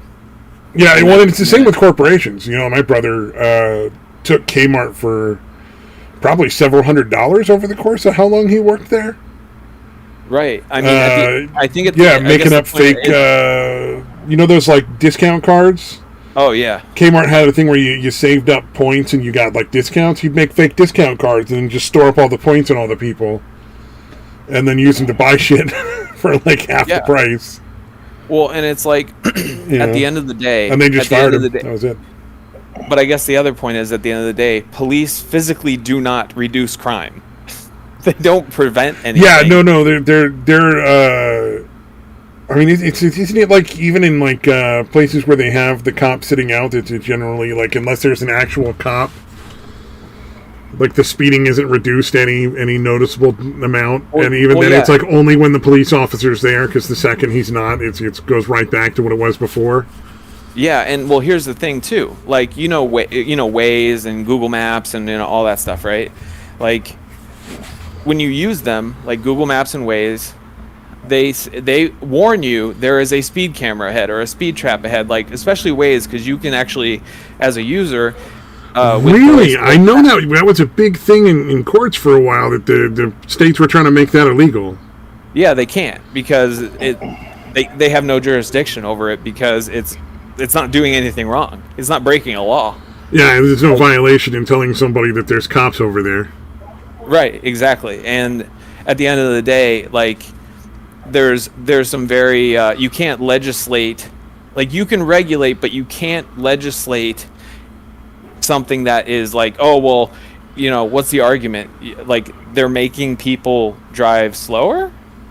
Theoretically, it's like, or you get shit like, what is it? This Whitmer kidnapping plot thing, which is fucking bananas. The fucking FBI set the whole thing up. Well, all the original group members left. But see, that's way before Whitmer kidnapping had even been planned, and the Whitmer kidnapping was planned by the guy that the FBI was paying to spy on them. Well, and this is the thing, and this happens all the time. And I remember it was a big issue in the 99% protests too. Well, and I agree with the use of this in some instances, but like by and large, like law enforcement, whether it's federal or local, like they'll sit there and have a cop stand on the street corner and try to be like, hey, do you want drugs? And then it's like, yeah, sure. And then it's like, oh, I went to jail. Or like, hey, I'm a prostitute. And you're like, okay. And they're like, hey, that's I mean, it's entrapment, but it's technically not entrapment because our laws are stupid. But yeah, I've never really agreed with that. I don't think the police should be able to tempt people into committing crime. I don't think the police should be able to be like posing as criminals and being like, hey, do you want to get this candy, little kid? I mean, it's not that different from a creeper in a van, There's only some situations where I get it. Like, let's say it's one thing to put an informant in a criminal organization who's not advocating or asking anybody to commit crimes, but merely observing. But they do, though. Like depending on what it is. Like if you're like, let's look at like the mob and stuff like that. People that were undercover and stuff like that. Oh, they committed crimes as part of their cover. I know. Right, and so it's like at the end of the day. But they weren't. I don't think they were actually actively getting people to commit crimes, or they weren't supposed to be. I don't know if they were or not. I don't know enough about that. If it was. Like, let's say you were in there and, some boss or leader or, in any kind of organization, like the hierarchy is like, you need to do this.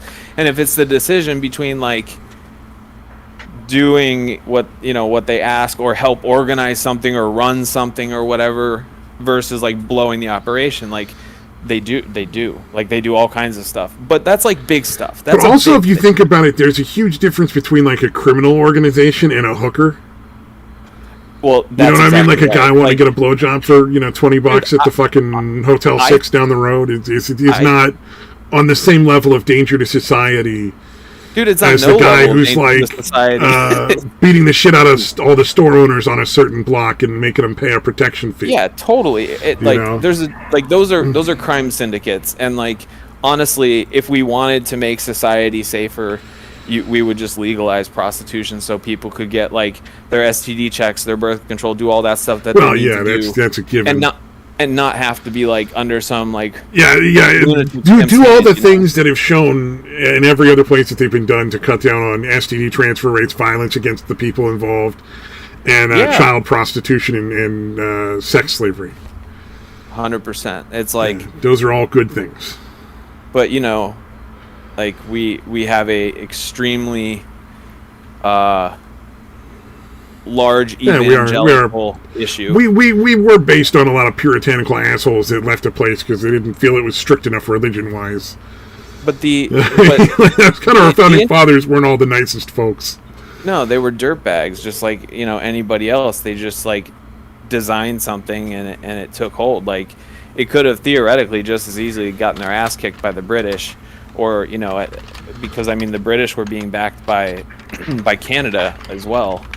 And like, it could have gone the other way. And no, they were not good fucking people. They, but like anybody, like Charles Manson's a psycho, but he writes a couple of his songs are pretty cool. Like, it's not quite as black and white as some people, but yeah, like people want to make them like these demigods. But yeah, like we didn't really have this whole like anti-abortion, anti all kinds of more weird puritanical stuff until like right around like 66, 67, because that was the point where the then fairly newly conservative Republican Party, post the Southern strategy and like the Dixiecrats, and the polarities switched between the two, because at the time the former Confederacy folks were basically so cringe that a lot of their own party left, and it was a big to-do. It's really interesting. If you want to read it, it's great.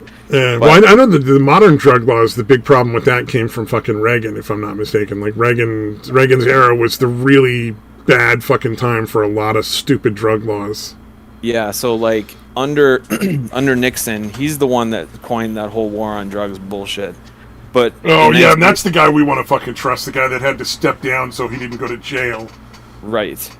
And like in '83, that's when the private prison systems really became a thing, because private prisons were not allowed prior to that.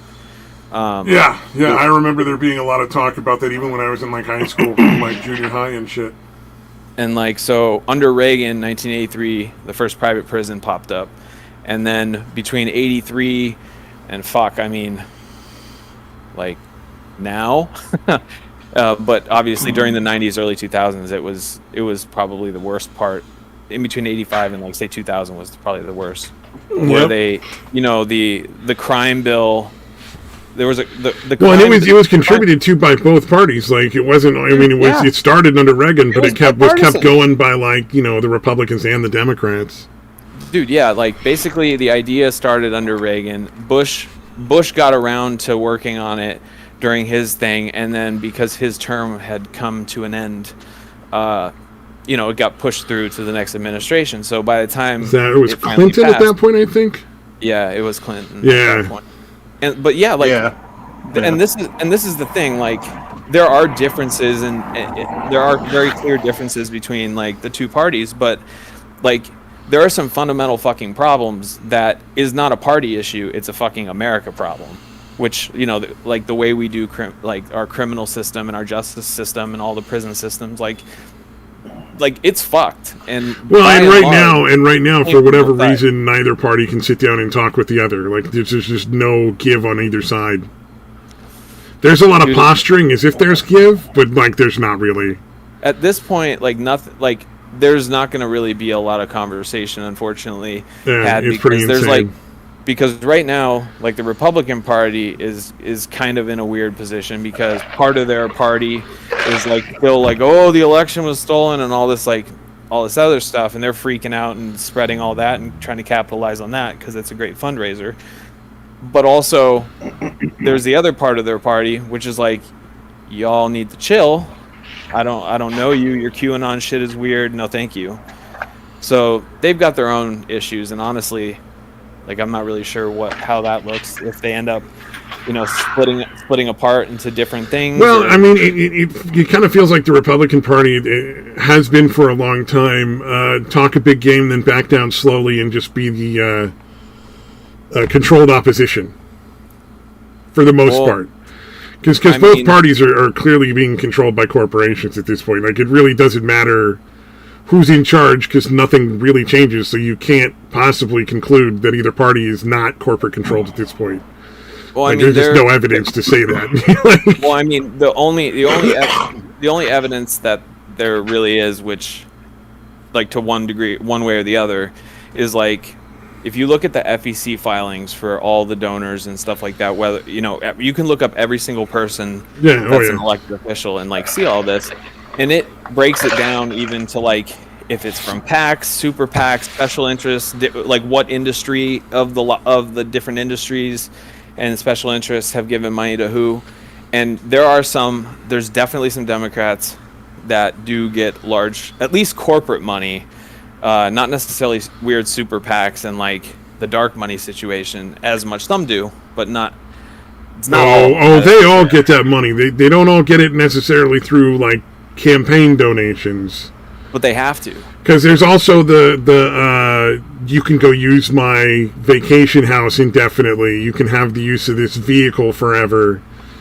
Fucking bullshit that goes on too. Like there's a lot of other shit that goes on. Well, and that's not just like campaign donations. Well, like it doesn't even have to necessarily. Or you can have this job after you step down from office, where you sit here and you have this lovely office with this wonderful view and no actual work to do, but you make $500,000 a year for the next 10 years. That shit goes on too. It's like there's a lot of ways that money's getting into politicians' hands.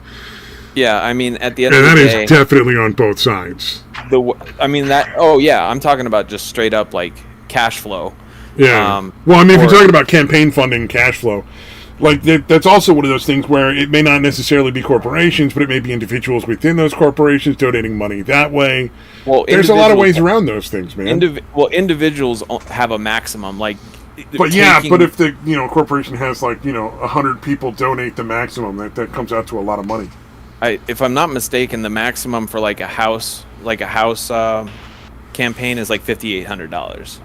Like, it's not that obscene amount of money. Like where most large donors come from would be like, the Freedom Pack or Freedom from Avocados, and you look and it's like a pack and it's a 501c I think 4 for the ones that like have to have a charter for what their mission statement is and basically have to kind of abide by it. It's a different kind of tax exemption. But the way those things work is that's where you get like the Koch brothers, the millionaires, the rich people, like all these different various people from all these corners dumping money into the PAC, because a PAC has different maximums. Oh yeah, well the campaign finance laws are trash. Like, I would love to see treating a corporation as a person is absurd. I mean, that whole decision is definitely one of the more ridiculous decisions in history of Supreme Court. Yeah. Like the TLDR of that whole scenario is that money is considered free speech. Like that's when which is utterly ridiculous. It's fucking absurd. What should be happening, at least in my personal point of view, is the campaigns should be allotted a certain amount of money for advertising and that kind of thing, and then that's the amount of money they get, and then there's no donations. I mean, there's let's just cut that out. You shouldn't be able to give a politician money to get them in office. And like, I don't think it should matter if you're an individual or a company. Well, and here's the I object to you being able to pay my governor money to get him into office. I don't think that's okay. And like, here's the reality of it is like for a lot of people. They're not going to go and look through every FEC filing and all that shit. That's like for nerds like me. That's for like weirdos like me. But it's like, but I'm definitely a minority in that. A lot of people will like, you look at like let's just say like the Republican Party or the Democratic Party, it doesn't matter. Like when there's fundraising happening, they have people that look over the FEC filings because they want to see who is able to bring in money. And you could have genuinely the best fucking ideas or be the best person, but you're not taken seriously by all these different sources of money. You're not taken seriously as a candidate unless you can raise money. And an interesting thing too is like if you're a House rep, and you have all these various groups and little projects that they do to get into some of them, or to have certain roles like leadership and stuff like that in them. They have benchmarks of how much they want the person, to unofficially be bringing into the war chest. Right, like your contribution to the war chest is going to make a difference as to because being a representative or being a senator comes with a certain amount of power, but the real power lies with being on the committees. The committees do a lot of things. Because the committees are the ones that really decide where the money goes and where what's going to happen with a lot of the stuff. Right, and so, like, let's say you have really great ideas, right? And like genuinely, you may not have all the answers, but like you'd be a valuable asset to be on a specific committee. But I can fundraise like a motherfucker, and you haven't hit they literally have sheets that say how much they would benchmarks they would like people to hit, to basically be not officially included, but like for that, unofficially for people to take you serious, that kind of thing. Oh yeah. And so you could have great ideas. You could be a great, genuinely trying to do a fucking good job, right? But there is. I have little doubt that there are at least a small percentage of the people that get into politics thinking they're going to do good things, and probably intending to do good things.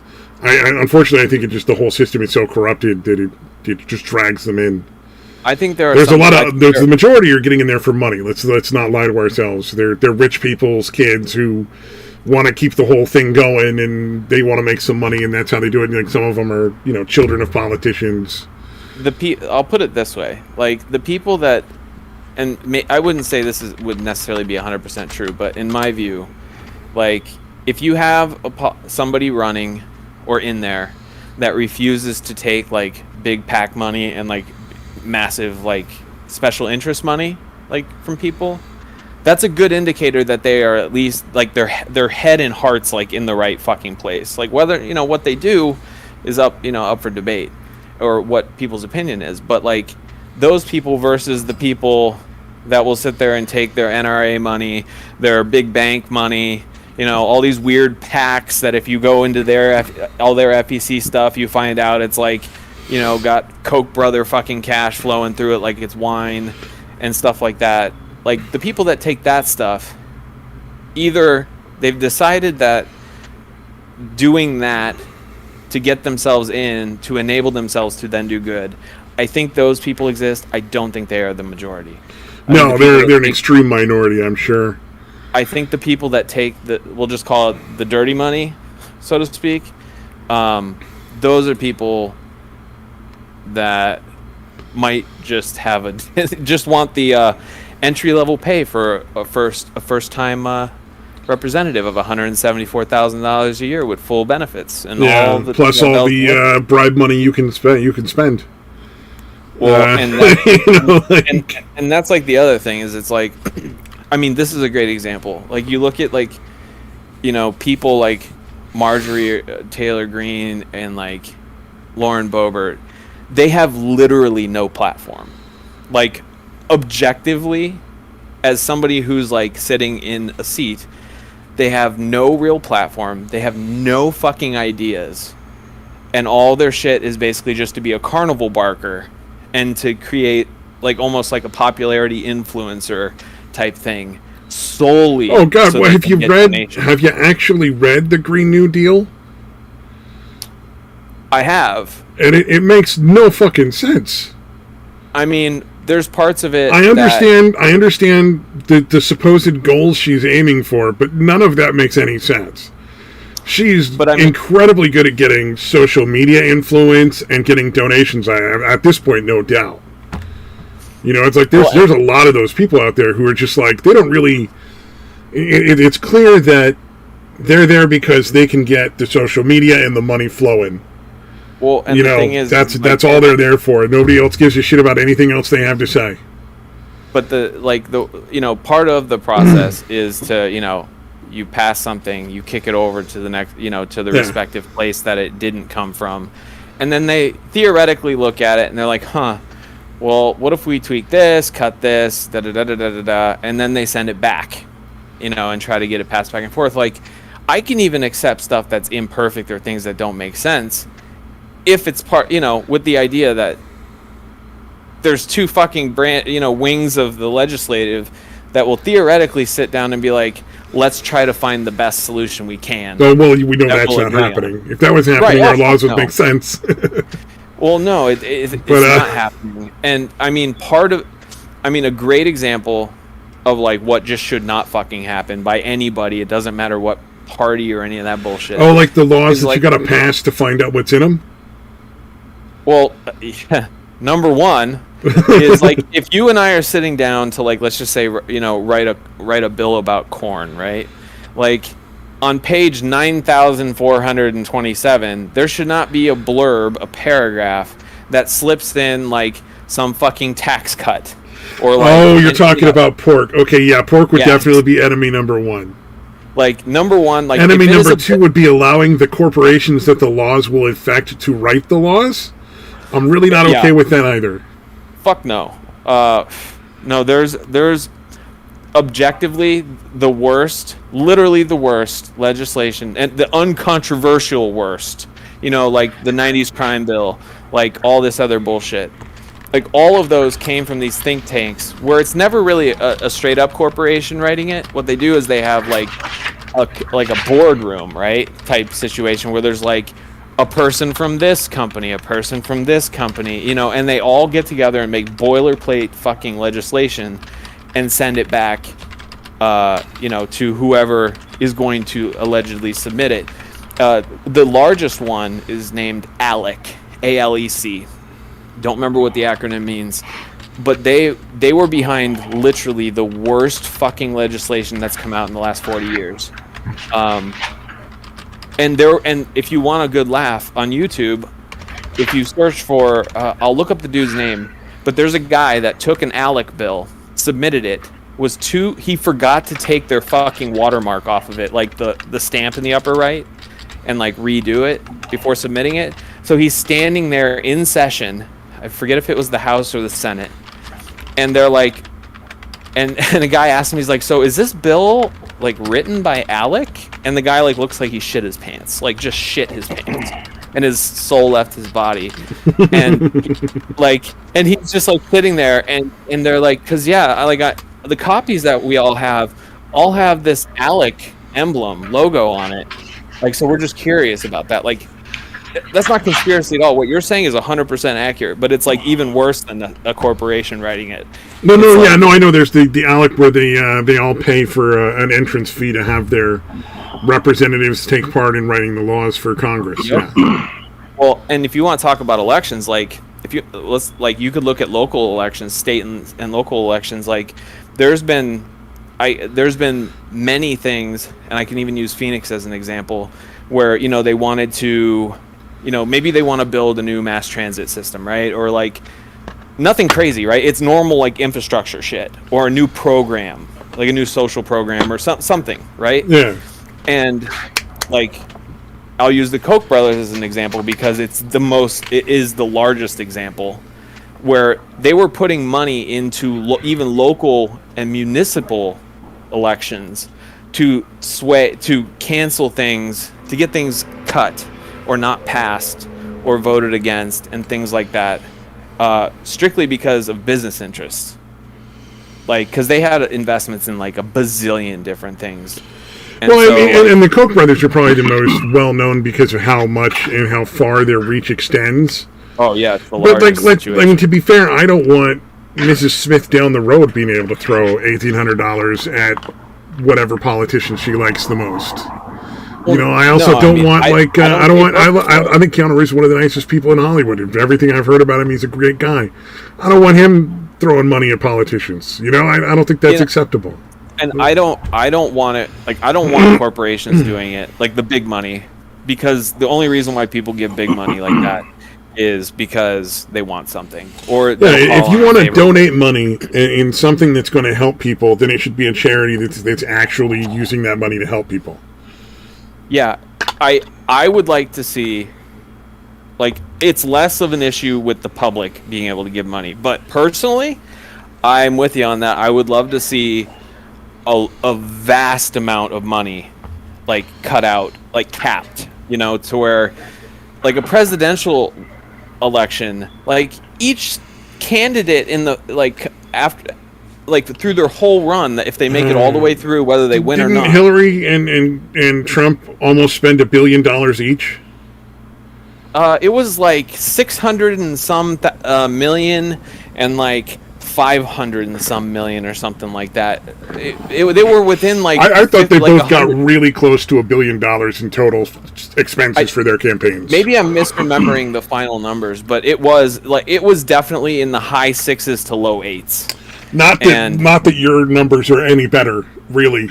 No, I mean, no, just fair. It's still an insane. I don't know which one's accurate. I couldn't tell you. So, and it's like I'll take your word on that. Like, it was still a ridiculous amount of money either way. It was basically like it was an obscene amount of money, and like at the end of the day, like, I mean, think about this for a second. Number one, like, election cycles, like, become a corporate industry, because you look at, they're going to need like signs and stickers and t-shirts and hats and like advertisements on YouTube and Hulu and syndicated TV and like all these fucking places, right?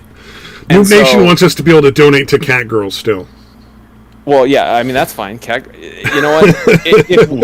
if you can go right ahead and cat girl all you like. Oh, goddamn. But like, if you think about that, like, you could literally, with some of these businesses, make an entire wing of your business for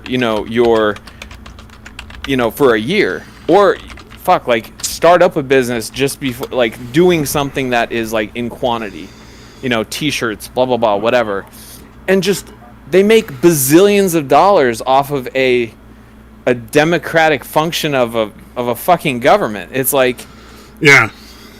I don't, and we can be 100% sure in the unhinged level of capitalism we have here is it's like, once the election cycles come through, they know there's a fuck ton of money. Do they maybe pay more for certain things than if you and I went and tried to do it? Probably, you look at a spot, true. Like, you could gouge it, and there's, and it's always the large corporations generally. Some candidates and stuff like that will get like unionized services and things from different areas. Well, that's just campaigning. That's not even, Well, it's better. I would rather personally, like, I don't think either is good, but I would rather see like the unionized like businesses that we at least know are paying people and like letting them have fucking sick days. And like treating them mostly like fucking people. There's a lot of places where like you can't even call in sick. Mostly restaurants, which should make a lot of people really totally comfortable. But it doesn't. It's gotten that bad. Okay, so it's been a long time since I've been looking for a job. Like I've worked where I am for like 15 years. Yeah. So last time I was looking for a job, the only companies you would genuinely not be able to call in sick to were like restaurants. Yeah, I mean, it can get dicey, like, depending on what you do. Like, some emergency staff at like hospitals or doctors' offices, like, even assuming they're not like critically fucking ill or in a way that. Well, yeah, I'm sure. Like right now, if you have COVID, you're definitely staying home. You are 100% home. I cannot imagine them allowing that. But yeah, if it's like a regular cold, I've seen a lot of nurses with colds. My mom's she's a senior ICU nurse in Northern California, and like, number one, California's nurses are unionized. She did the same job here in Phoenix. I'm in the same union as the nurses, I think, actually. Oh, are you? Because I work in a care home, essentially. I don't do like nursing care type stuff, right? But it's under the same sort of group. You're part of that whole like demographic of staffing that they consider part of the union. So I come under the same sort of same union. And so, like, when she was an ICU nurse in Phoenix, she was making literally like less than half of what she's making now. Had like, the normal, you get a week of sick time, you get 2 weeks of vacation or whatever, like, and really shitty benefits. Like over there, like she gets like a week that she can take if her family needs her to be around, like a family emergency. She gets like 2 weeks of sick time, like 6 weeks of vacation time. And granted, it's tough to fucking use all that stuff because you're a fucking nurse. There's like seniority stuff where the hospital can't just like bounce her to a lesser, a different spot without her approving it because maybe there's a pay difference and all that stuff. Yeah, I ended up not losing my job because of seniority. At one point, they had to close down one of the houses I worked at, and they were like, "Well, we're gonna have to fire you." I'm like, "No, I'm union. You have to fire the last one hired, not the first one hired. Like that's not how that works." Yeah, and the thing is like, I felt bad about it, but at the same time, I'd already put in like 10 years. Why should I be the one out the door? Right. Well, and the thing is like, if you take that exact scenario in a state like Arizona, where there's basically next to no unions, and it's a quote unquote right to work state, like they would. Oh yeah, well, right to work has always been a fraud. Yeah, that's always been right a fraud. To work is objectively horseshit. And it's like it was kind of a way that they could continue on with indentured servitude without it actually being indentured servitude. And I don't think a lot of people understand that historically that's essentially what it was. Yeah, I mean, if anybody doesn't know what right to work state means and just knows of the term, basically what it means is any place can fire you for any reason that is not a protected class. Like on the basis for the reason of, like, obviously you could come in, they could not like your shoes and literally say, we just don't want you anymore.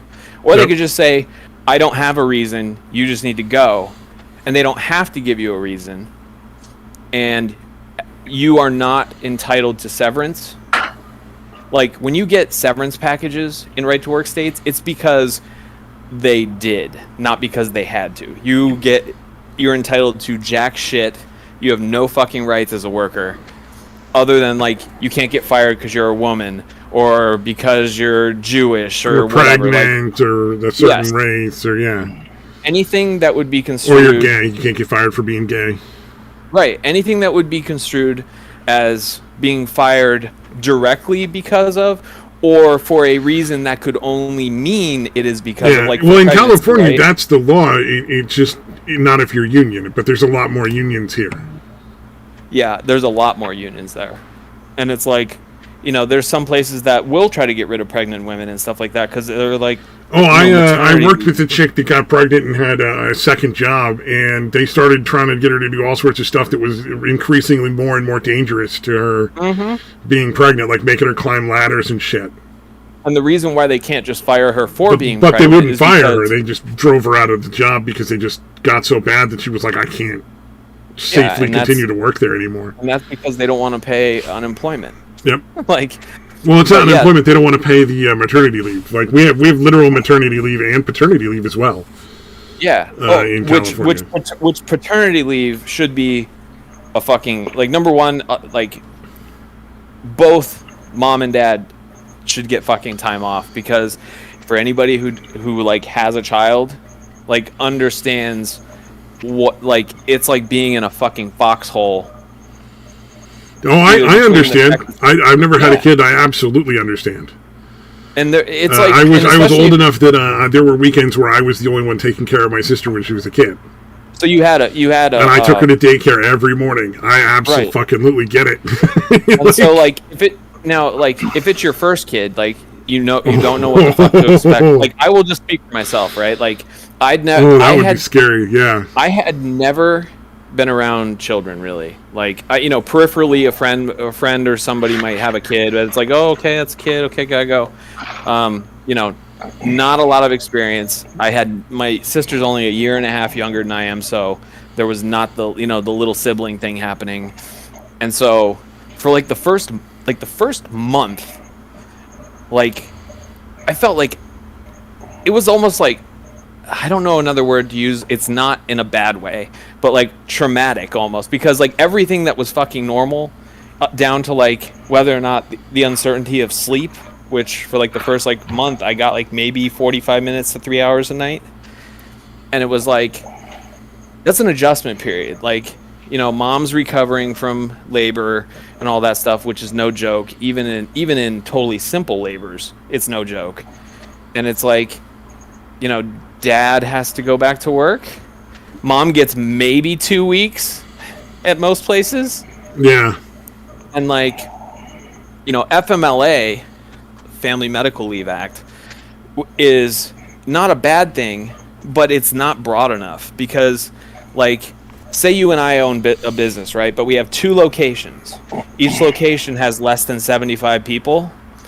We don't have to provide, even though we have 150 people, it's per location, per office. Under 75 that's really people, dumb. Because you could have that's one office on floor 1, and then on floor 2, that's the second office. I don't know if they delegate it down to. I'm just saying. I'm sure there's ways that they abuse that a lot, because that sounds really dumb. Well, yeah. So if you have 2 physical offices that are separate from each other, and they both have let's say one has 100 people, one has 20 people. Yeah, I know where I work. At least it was like 2 or 3 months. Well, for the mom and the dad, that they had maternity and paternity leave. They didn't both work for our company, but. Right, and that should be a standard, but just to FMLA doesn't get you paid. That just means they'll hold your job for you. If they have under 75 people, they don't have to provide FMLA leave at that location. Yeah, I don't think the guy got paid, but he was off for 2 weeks, or he didn't get full pay or something like that. Yeah, but I didn't pay that much attention because I'm not really interested in having kids. Sure. So didn't really maternity, paternity leave, stuff like that. That should be standard, mandatory, period. But it's not. It's a rarity. And it's rare for mom to get more than 2 weeks, and the only way she can use more than 2 weeks is by burning her sick time, which, if she gets fucking sick, then it's oh, you don't have any sick time, so you don't get to get paid, or they write you up. But yeah, it's a fucking joke. People are not paid properly. They're not treated properly. They're not, they're literally treated, with some very few exceptions, as disposable, replaceable people. There's there's places where the mandated minimum is 6 weeks of vacation a year, I think. That might be a union standard. No, I mean these are other countries. Oh, other countries. There's other countries where they're the mandated work week is 32 hours, and you have to get a certain number of weeks of vacation every year, and it's usually 3 or more, depending on the country. There's a lot of places where they treat their workers a lot better.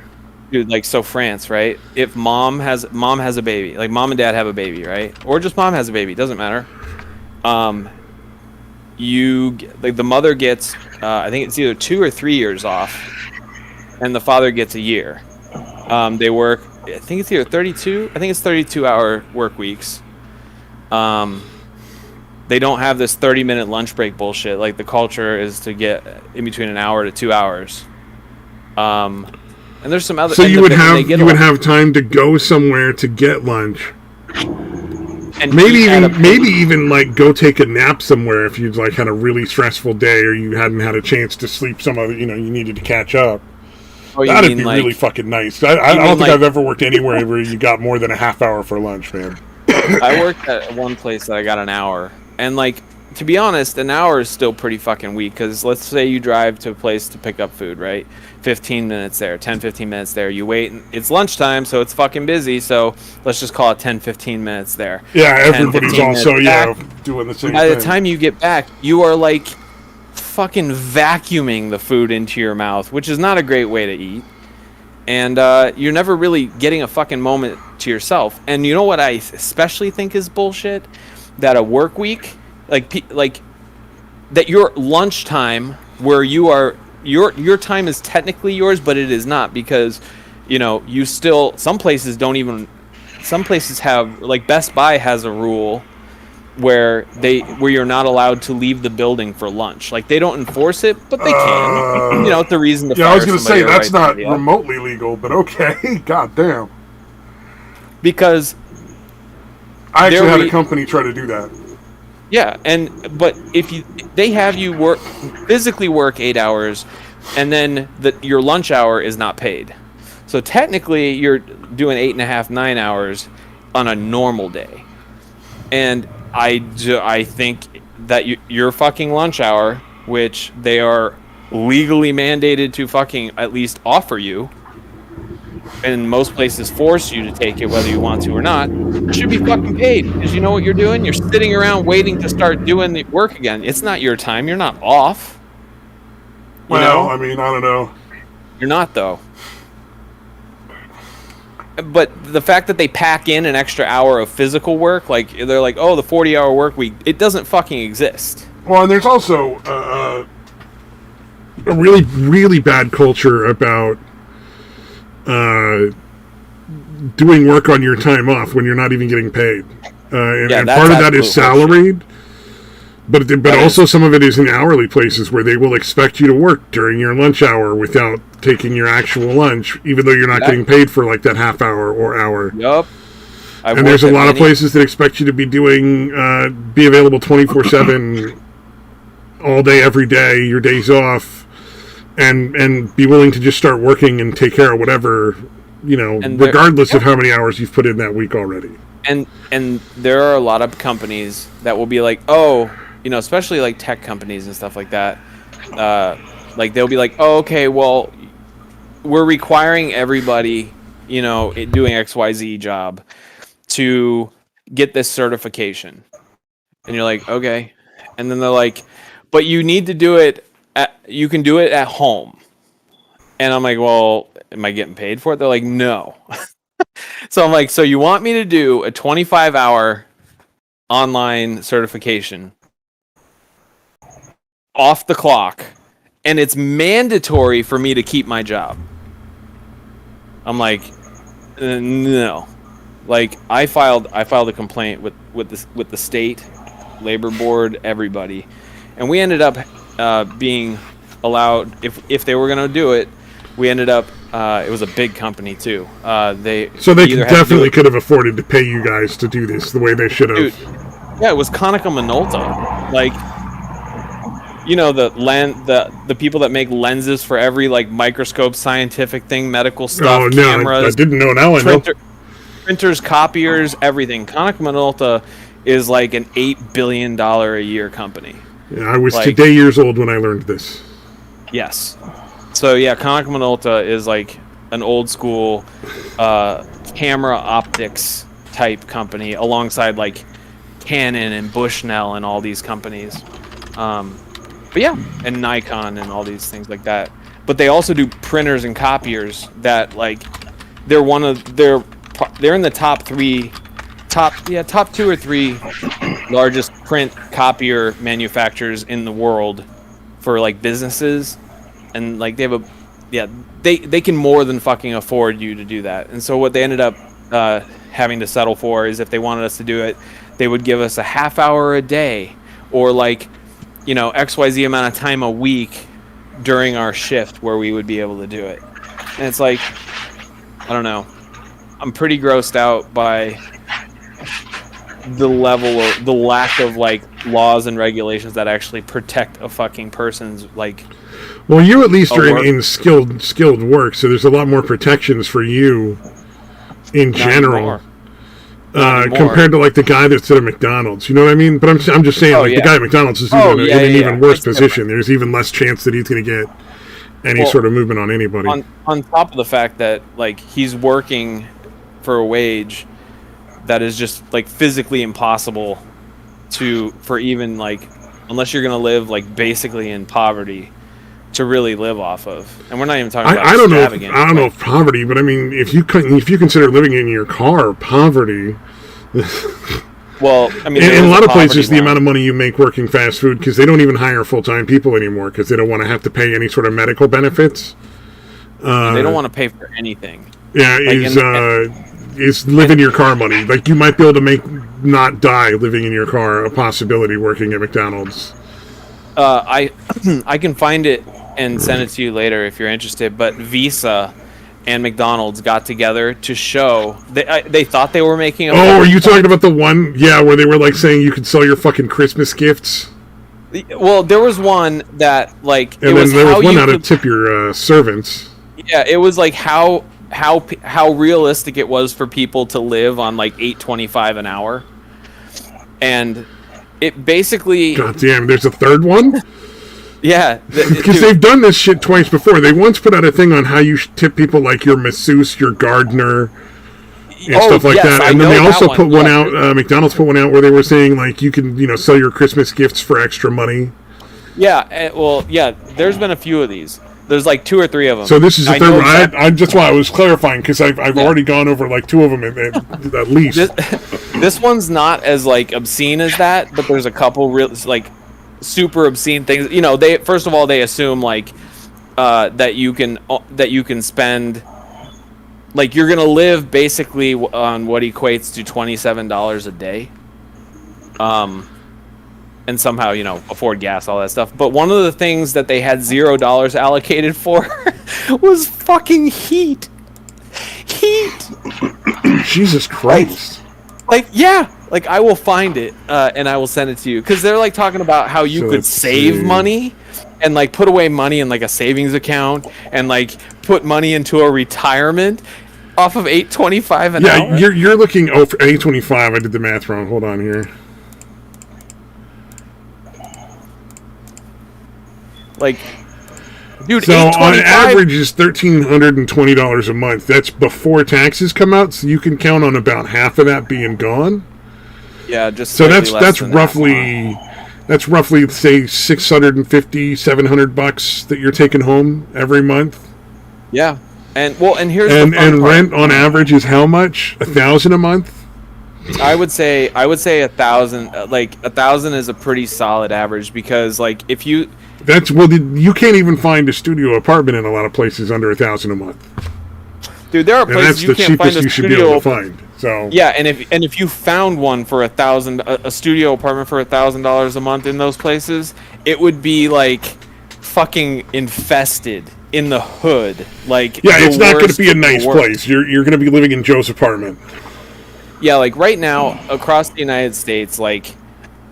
Most places, like on the cheap side of like a normal fucking apartment, not luxury, in a safe middle class area, you're looking at, depending, like on the low scale, if you live in like podunk nowhere, it's like $800 a month. If you live in like a place where like it's not rural and you're where people are, then it's like right around like in between like it's just over $1,000, and that's not including like your water, your heat. Yeah, food. That's not counting any of the stuff, because you might be able to count on maybe 2 utilities being paid by whoever you're renting from. A lot of places will pay like either like they'll pay like your garbage and like your water, or they'll pay like the heat and like the fucking cable or something weird. Oh, is that okay? That used to be the standard. I don't know if it's changed. It did used to be a standard. Like when I got an apartment in 2015, I paid $1,025 a month for the apartment, and then that literally covered precisely fucking nothing else. Yeah. So, But yeah, like that's why people that rely on these jobs, like, and here's the thing, like, are we talking about like, are they a doctor, you know, in a skilled profession like that? No. Are they? Yeah, no one's saying they should have a fucking Cadillac DeVille and like, be eating it at like fucking the 5-star fucking restaurant every night. No one's saying that. They should be able, like, any person that works a fucking full-time job should be able to pay for a safe, warm, roofed place that doesn't have wheels, and like, unless they choose it. If you want to live in your van, that's fine. You shouldn't have no other option. But you know what? I'm which not is how yuck. van life started. I'm just saying, like, that was how it really started. Was a bunch of people that had no other option. Like, I'm not going to yuck anybody else's yum, but to be forced into that situation while working 1 to 3 and a lot of them are still, retired. A lot of people are forced into that position still, and it's a lot of people who are retired. Essentially, they're on Social Security, and that's all they can afford. And retirement is laughable now. Like, I mean, the age of retirement, like, they're talking about trying to raise it to like something like 70 or 75. Yeah, which is insane. Most people don't even live that long. 65 is fucking nuts. Like, and I mean, there's really not a lot of options for most people. Like, statistically speaking, like, most people, over 50% of people are like one $500 like disaster away from like not paying for their rent or like going fucking bankrupt. It's like everybody says you're supposed to be putting into your 401k. Well, a lot of these people can't even afford rent. How the hell are they going to put extra money aside for retirement? Well, and let's be real. Like, the stock market, as much as people like to point to that, as much as people like to point to that as like the way to retire with your 401k or like, you know, an indicator of the economy. Like, the stock market has precisely zero to do with the economy. And it's like, because even when the economy is bad, like, you can still basically, like, essentially invest betting that companies will fail and make money off of that instead of buying stocks on the fact that they're, you know, that their stocks are going to go up. Like, if GameStop is a great... That's fucking weird. Dude, it's like GameStop is a perfect example. Isn't that the one where Reddit basically fucked over Wall Street investors? Yeah, like there's. They were like, "Oh, you're trying to pump and dump? Let's help." Like, what they do is, like, you know, GameStop was looking real bad, and they were gonna go down because their value and everything, and they were just doing poorly, you know, because of all like the. Yeah, and then the idea is a bunch of people pump a bunch of money into it real quick. So that it looks like it's on the way up, and a bunch of people will invest, and then the initial pumpers dump real quick when the stock price is higher. Well, the way it was a bunch of the investors were basically doing short sells, so they were trying to fuck over the people that are doing, you know, doing the short sells. Well, the way you're betting on it going down essentially, and if it doesn't, then if it goes up, then you owe a shit ton of money, like that kind of shit.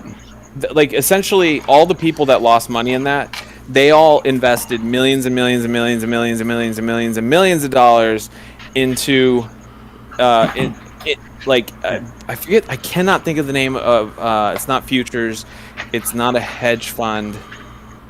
It's selling short, dude. It's basically short like, sale. Yes, thank you. Yeah.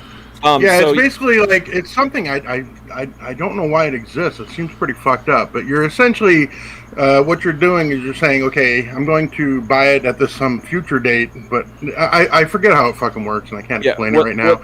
But basically, if the stock goes down, you're betting on the stock going down, and you'll make money. Right. You're buying it in the future, but then selling it in the past, kind of thing. It's fucking bizarre. But yeah, if the stock goes down, you win, you yank money. If the stock goes up, it's like the pricing on oil, where they're like, it's like, due to this mystical potential rise in prices in the future that hasn't actually occurred, we get to charge you 5 times the actual value of this oil per barrel. I mean, you know, that's again, like, that's just that sort of like magical bullshit that doesn't make any sense to a rational human. It's because, like, like capitalism has become so fucking unhinged. Like, think about that. You can make money. You can invest money, essentially betting that a company is going to fail. Yeah, and you make like money. It's the well, and then you get those idiots that are like, well, you can choose not to take part. You can choose not to work there. It's like, oh, so the other option is to starve to death. Yes, you can technically choose. Like, you can not. First of all, if you need a fucking job and you have like mouths to feed and shit like that, like, you can't just be like, well, I'm not gonna work at this place because like they don't have a 401 fucking K. Like, that's just not gonna happen. Like, you'd never get a job. The most dire situations, like, and this is the thing, the system is designed for people to, like, basically, it's predation on people who are desperate. If you are poor, no matter how you got poor, but you are poor, like, these jobs are designed to be things that are almost immediately accessible. They don't pay enough, and so they know that these people can't fucking leave. Or they won't. Like, they can, but they won't. And these companies are making insane money. Like, I'll use Walmart as a fucking example. It's Walmart's something like worst.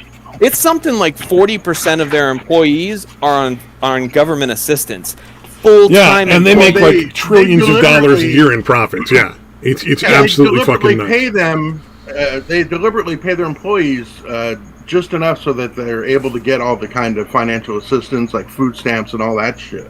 Yeah, like, it's part reality, of their business design, which is disgusting. Yes, that's the problem. Well, but that's like, and it's similar with like McDonald's and Burger King and Taco Bell and Nordstrom's and Macy's and all those other fucking places that are retail sales.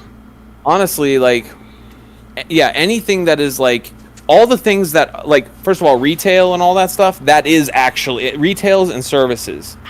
That is there's the odd company out like Costco that actually pays their workers a fair wage. I think Target kind of does too, right? No, they were even like locking their people in the buildings overnight at Target. Well, Target, if I'm not mistaken, Target mandated their minimum wage to like $17, like in between $15 to $18. I forget which one it is. Which is nice, depending on where they are. Right, Target, because like, $15 in the middle of Montana is pretty fucking great. $15 in California is, you're not really making that much money. You're not able to pay rent or really live in California. Like, it's just not. And the whole story that we hear over and over of like, well, if you pay them more, it's just going to cause inflation. No, that's only if you just don't accept it. That means there's less profit. Right, exactly. It's like the difference between making $1 billion in profit and making like $900 million in profit.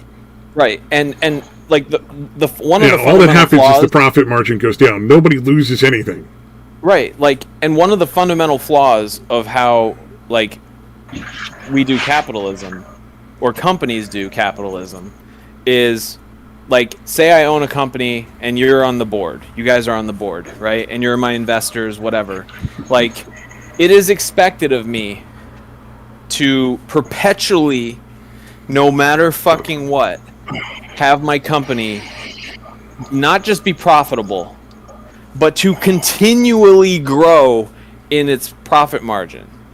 Which, as anybody with a fucking brain knows, like, you can't perpetually grow forever, and life fucking happens. Like, well, it's like when my brother worked at Kmart, I never really felt that bad that he ripped them off, because their whole thing was, you got to sell these store membership cards, and you got to get a certain number of people every single time, every single day. You have a minimum of like 10 or something. Well, when you first introduce that, that's great, but at a certain point, you've reached market saturation. There are no more customers to consume your product. Yeah, I mean, at the end of the day... So, like, you can't just perpetually require 10 new memberships every day for everyone all the time. It's not possible. Well, it's because they figure, like, I mean, the whole mantra of most corporations is to set some sort of expectation and make it integral to you having your job. And even if it's unrealistic, you know that having the blade hanging over someone's fucking neck, that if they don't, this will happen, is a motivator to them. And like the inhumanity and cruelty of like perpetually like causing somebody that level of stress, yeah. Yes, it's fucked up. It's fucked up. And like, you know, back to Walmart, they do this stuff with this, and these people get the government assistance, and it's because they just don't want to pay their fucking people. And so ultimately, a lot of these corporations that don't pay fucking money like they're supposed to are passing off their labor costs to the fucking public tax money. And it's like, that's not something that should fucking happen. Like, do I think that those people that need to get the help should get it? 100% yes. And even if a couple that don't manage to slip through, I don't give a fuck. Like, a couple people, there's a greater amount of good that happens versus the few assholes out there. Oh, what are you talking about? Like abusing like welfare and shit? Yeah, and even that is a minority. Like, but that's not the way it's presented. And it's like overwhelmingly people I'm torn. So at one point, I would say like there's way too many people abusing welfare, and it's ridiculous. Oh, no nation. I'm getting to that. Hold on. But the more like that sort of whole culture has changed, the way that these companies are paying people, and like how terrible a lot of these jobs are and how they treat people. The more and more it's like, well, you know, what are they supposed to do? Like, at the end of the day, your option is like maybe scamming welfare or being terrible, leading this terrible, miserable life where you're stressed out all the time. I kind of have a hard time blaming somebody for being like, well, I'll take the free check. Like, which brings me to Noob Nation wants to know where you stand on UBI, the Universal Basic Income. Oh, Universal Basic Income? Yeah. I think it's something that, and I'll get to exactly why, it's something that needs to at least be like tossed around and like thought experimented and figured out with how that will work, because with the progress that we will see over the next 10, 15 years in automation, and computers, AI, and all that stuff. Between those two, like it's the first time in history where some sort of new technology does not open up another, for example, when the typewriter came out, it killed a certain industry. When the computer came out, it killed the print industry and all that stuff. But it opened up new types of industry, like with automation and AI. It will replace people in industry.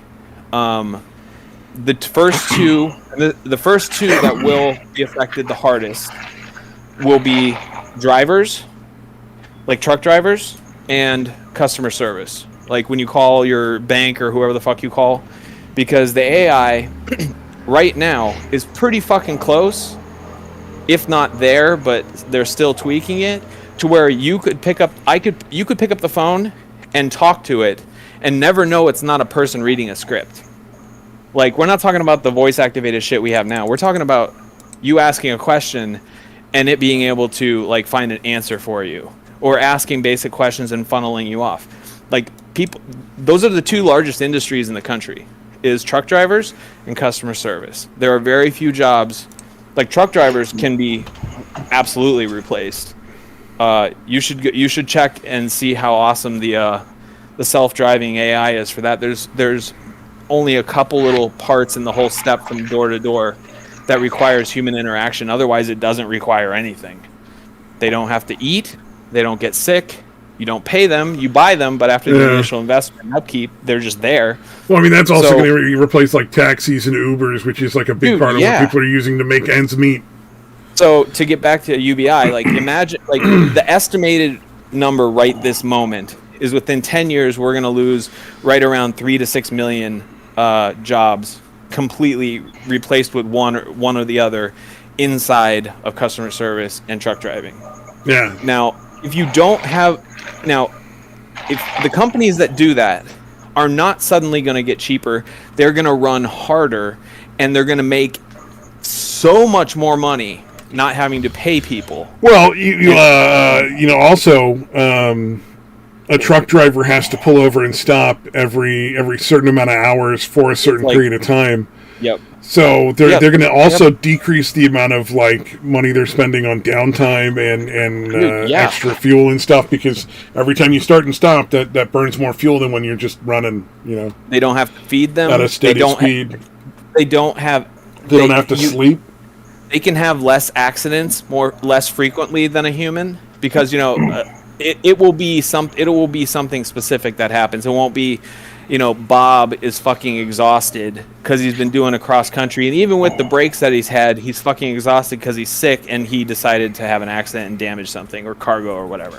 Yeah. Like when you get to a point where you have the largest industries in the country, really in existence, like as a whole, being able to be largely, if not completely, inevitably replaced, you still have the people that need to fucking live, right? And it's like, if you don't have the jobs, and there's not some weird boon of technology or a new innovation that comes out that opens up like something as broad like the internet did. Well, and we can't all be fucking internet famous YouTubers and what is the other ones that are big now? TikTok and Twitch and all that kind of stuff. Influencers, and you know what? Instagram. And you know what? That shit is fleeting. And honestly, a lot of them, even though they make great money. They throw all that money away. Most of those people are going to be absolutely miserable in their late 40s and 50s. It's going to go all fucking wrong. Because especially the ones that are super famous for being attractive young women, like that's a real fucking short half-life career. Well, if you're not socking away 70% of your money, you're going to be fucked. Well, and think of it this way: you could have $1 million in your bank account right now, and you get like critically injured in a fucking car accident or super sick or whatever, right? You go to the fucking ICU, the ER, and go through all the shit that. That could be gone in less than a month. Yeah, easily. Yeah, that's like it's nothing. Like, and that the healthcare system is a whole nother fucking ball.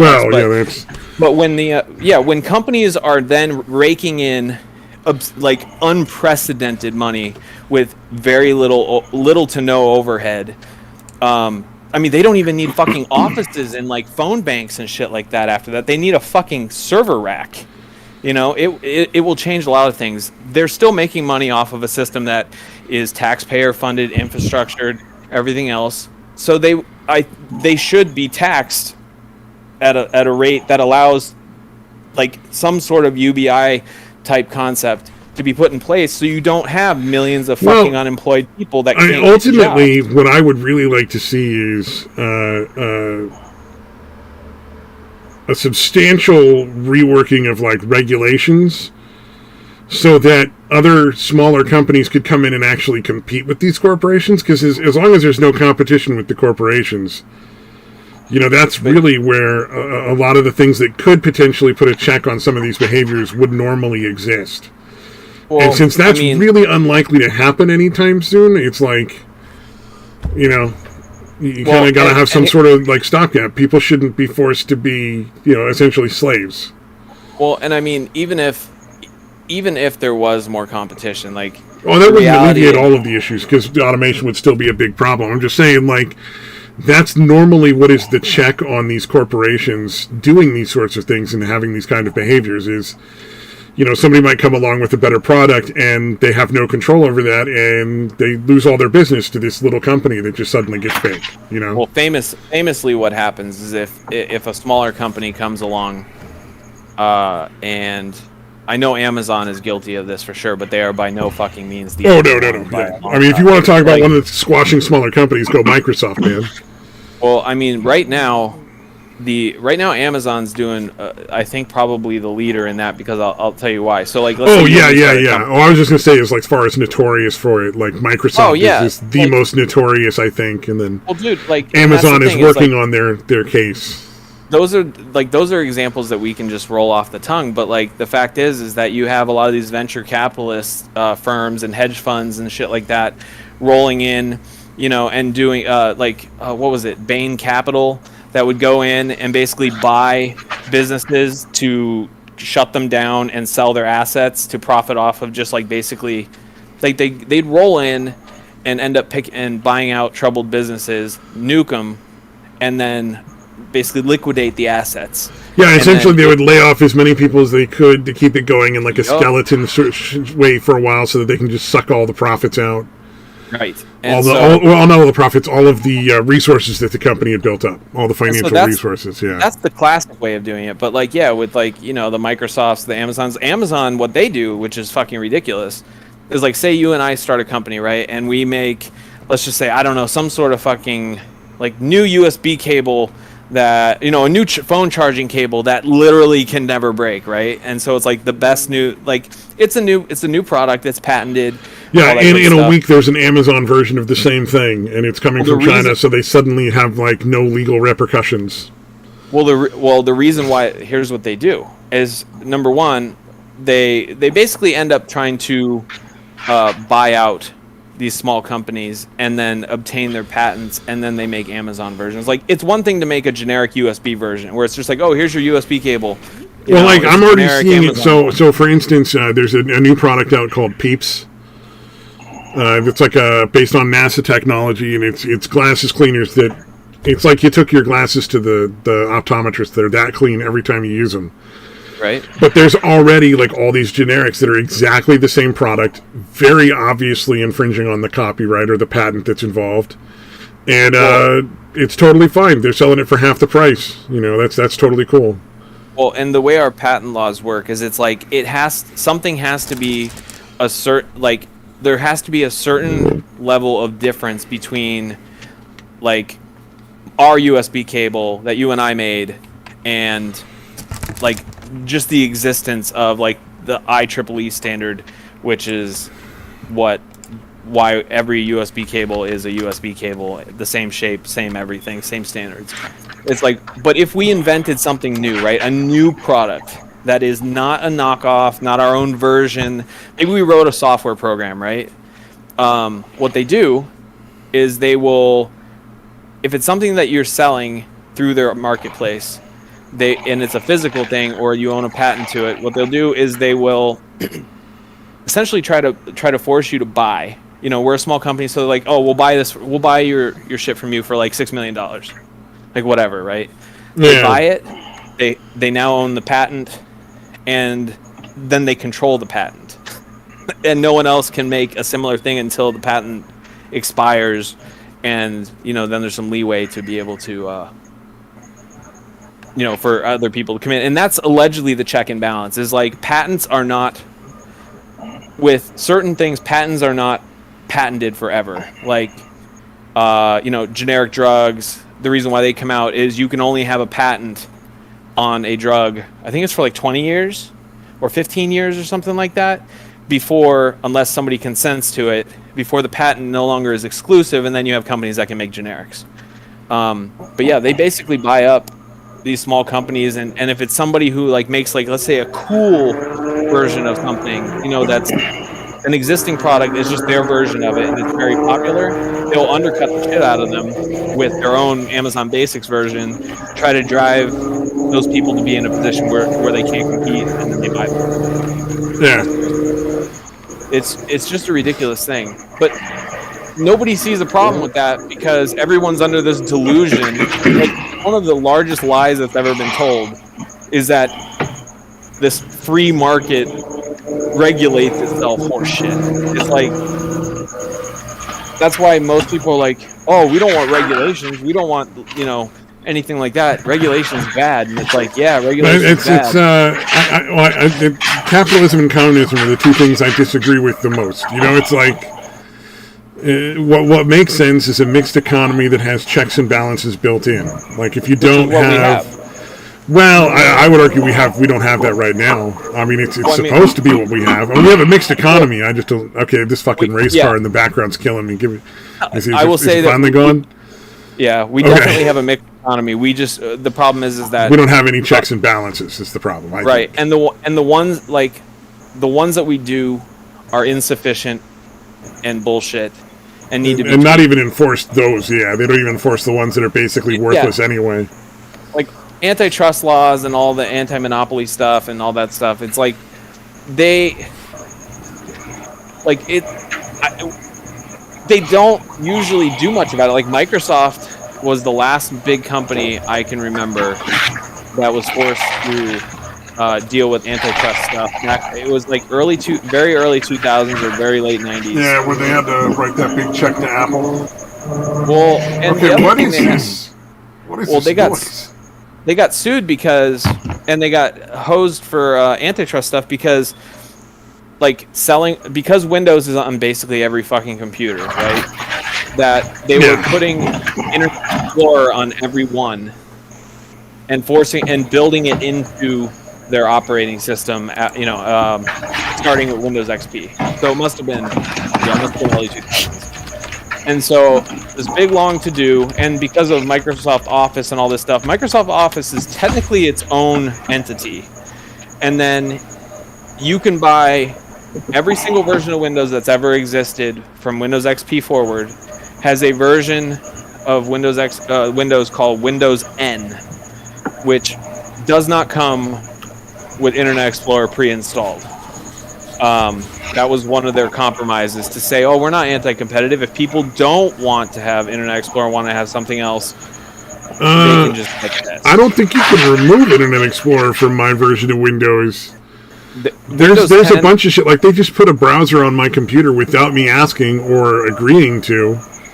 And I can't remove it, and it keeps trying to make itself the primary fucking browser for everything, constantly. Well, you can't remove it, but there is a version of Windows 10 that you can physically install that's called Windows 10 N, like the letter N. Yeah. And that does not have any of the browser, and it doesn't have a browser installed.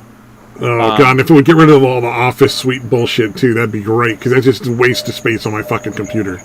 I have a tool that'll rip that shit completely out. If you want, I'll give that to you later. Right now, everything works. I'm not fucking with it.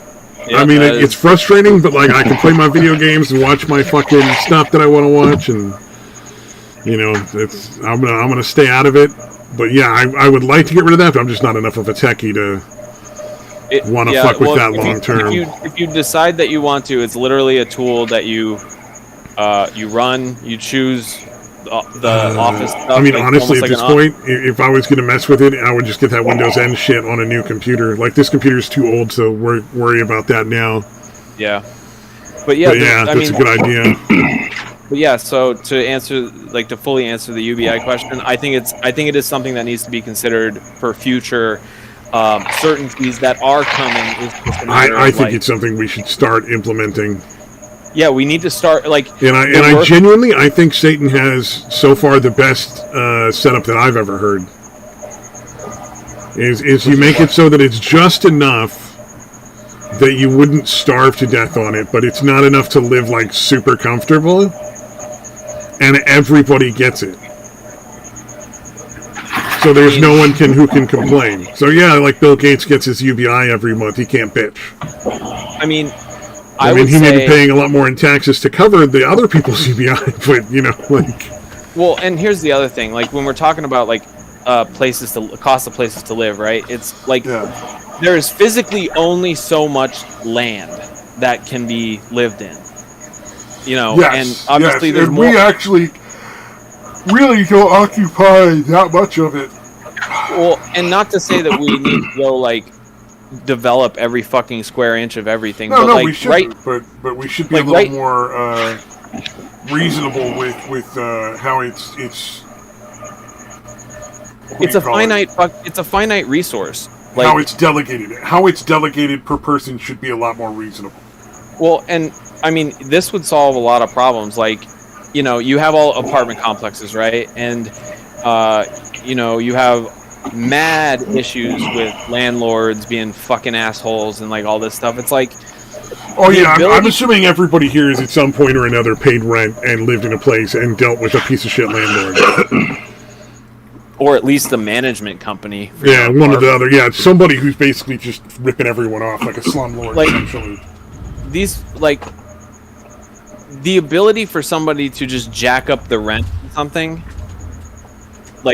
there should be limits to that, because I mean, when you can't. It is a finite resource because there's only so many fucking places to live, especially if you don't have a lot of money, right?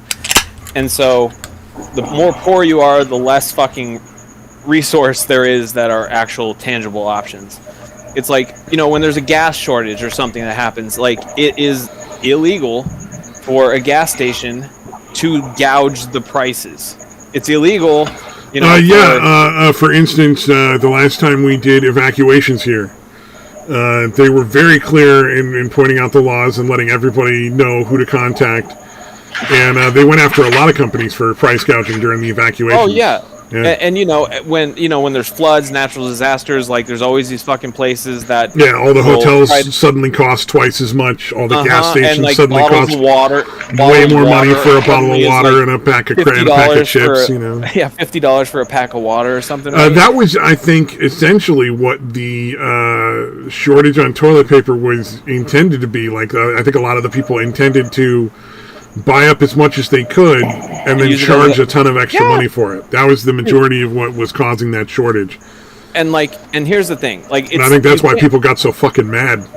Well, yeah, and here's the reality: you can't legislate and regulate how many pieces of packs of teepees somebody can buy. That's just fucking stupid. No, but you can go after the people that do buy up huge amounts for the purpose of price gouging and take all their fucking money. Yeah, I mean, so that it doesn't profit them, essentially. Yes, so. if they are gouging it, then fuck yeah, you can, and they do. There's been some. That's what I'm saying. Like, they can at least do that, and I'd wish there was more of that. Absolutely, and you know what? Ultimately it is because it's a finite fucking resource, right? Like something that. All resources except for sunlight are finite, really. If you think about it, like there's only so much iron, there's only so much copper. We're already dealing with a lot of copper shortages. Well, and let's assume there's technically even the ocean is fucking finite because there's only so much water on the planet. But at the end of the day, there are some resources. They disconnected our chat. You can keep going. At the end of the day, there are some resources that are so fucking bountiful that we don't really I'll use toilet paper. In every normal day, you're not going to run, you might find a store that had a sale or something in there out, but you're not going to have trouble finding it or finding bottled water, right? It's just there. We take it for granted, but it's there. If you look at housing, how is a landlord or a company, jacking prices up to where, to run some sort of scheme or to force people to move out, essentially? How is that any different? Yeah, no, it's all these things are horrible, man. It's ridiculous. It's not any different because, again, there's only so many fucking buildings for so many fucking people, and then it gets whittled down even smaller. Well, and then you increase the problem when innovative people come up with things like tiny houses and micro apartments that there's a market for it. People want to live there. People are like, I would love to pay a smaller amount of rent, or I would love to be able to own my own home that's just big enough for me for $30,000. Right, and it's not they make all these stupid laws about you can't make a house that's less than 400 square feet, or you can't make an apartment less than 500 square feet. Which increases the problem even more, because then it's now all these things are bigger and they cost more, and so the fact that these tiny houses are even a thing, I mean think about it this way. How much fucking sense does it make for someone to be I want to not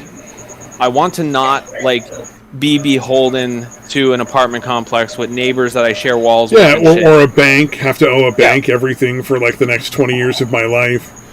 But whereas, you can take there's a lot of expensive tiny houses, but you could reasonably expect to get a tiny house built for between 30 and 60 grand pretty much wherever you are.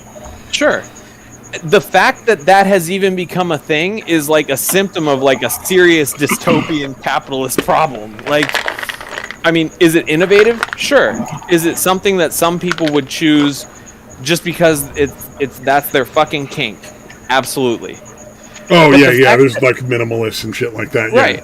But the fact the that majority of people is for it. They're like, we want to own a home, we want to have a family, but it makes more sense to invest this large chunk of money that's not insane and we won't owe forever now, so that we're not paying rent and we're not paying mortgage, and we can save up that money to then realize our dream later on in like 5 to 10 years. And that the fact that, you know, in order for people to like, I mean, it's not even crazy, right? It's like they want, you know, maybe they want to live somewhere else or do something, right? We're not talking about luxury people. We're talking about normal fucking people. Mm-hmm. The fact that that is the option that seems viable, so they can live in a fucking place that's like quiet, in a location that's like, you know, maybe safer than what they have available, you know, whatever their reason. Yeah, you're definitely a lot safer in a tiny house in somebody's fucking backyard in the suburbs than you are in like the ghetto in a tiny little apartment.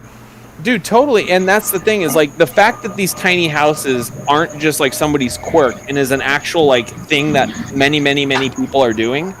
That's like a dystopian nightmare. Like that, it's the fact that they can't get a normal fucking existence without like, in like crippling circumstances. Or and if you look at these tiny houses, none of these people are aiming for luxury. No. You know what I mean? No. So clearly they're not expecting, you know, to live in like a McMansion. You know, they're like totally. They'd probably be absolutely thrilled with, you know, like a 3-bedroom, 1,500 square foot like house, like a really regular small house. Yeah, like a normal fucking house. And like the fact that people's ambition, like, and I'm not saying it's not okay to like have an ambition like this, but the fact that it is the mainstream belief in society is that you have to have the nicer car than what you have, because you need the nicer car, you need the, you know, the larger house, you need that, you need, you know, I need the watch I have is old, the jeans I have are last season. Oh yeah, I don't have the newest model of the iPhone or the whatever the. Yeah, I forget what candy version is out of the other operating system. Or like, you know, somebody who has like, let's just say a 2,500 or 3,000 square foot house, which is a very sizable house. That's a respectable fucking size house. Yeah, that's a pretty big house. Yeah. The fact that there are people that are like that, just because, you know, it's not that they accidentally had triplets and need new rooms. There's no logical reason.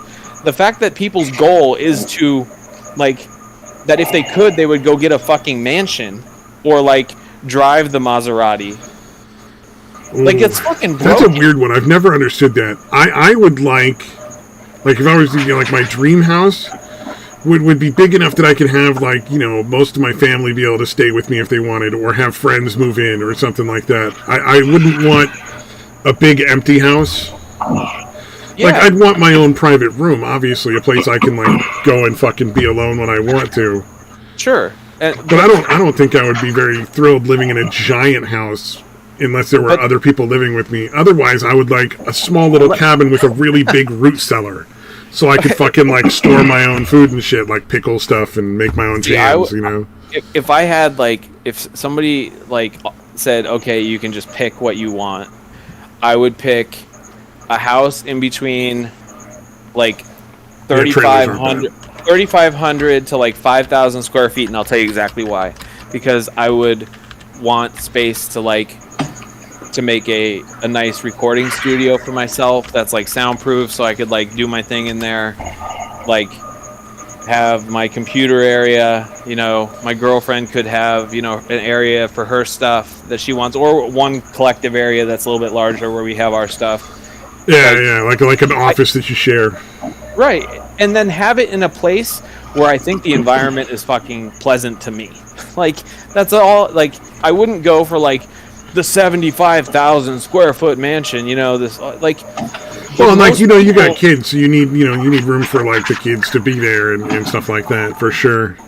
Right. And I think most like, people want like at least some sort of a yard where they can, like, you know, plant a couple of shrubs.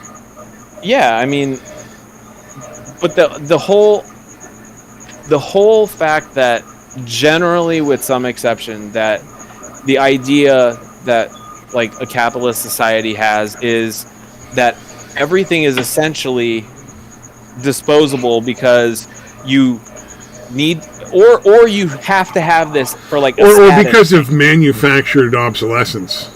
Right. There's either manufactured obsolescence. Like iPhones are notorious for that. Yeah. Like you cannot keep an iPhone, no matter how good a condition it's in, for more than 3 or 4 updates, like major updates, before they're just completely useless because of the software. But let's say you have everything that you need, right? You've got your 2,000 square foot house. You have a car that's paid for, or that you can afford comfortably.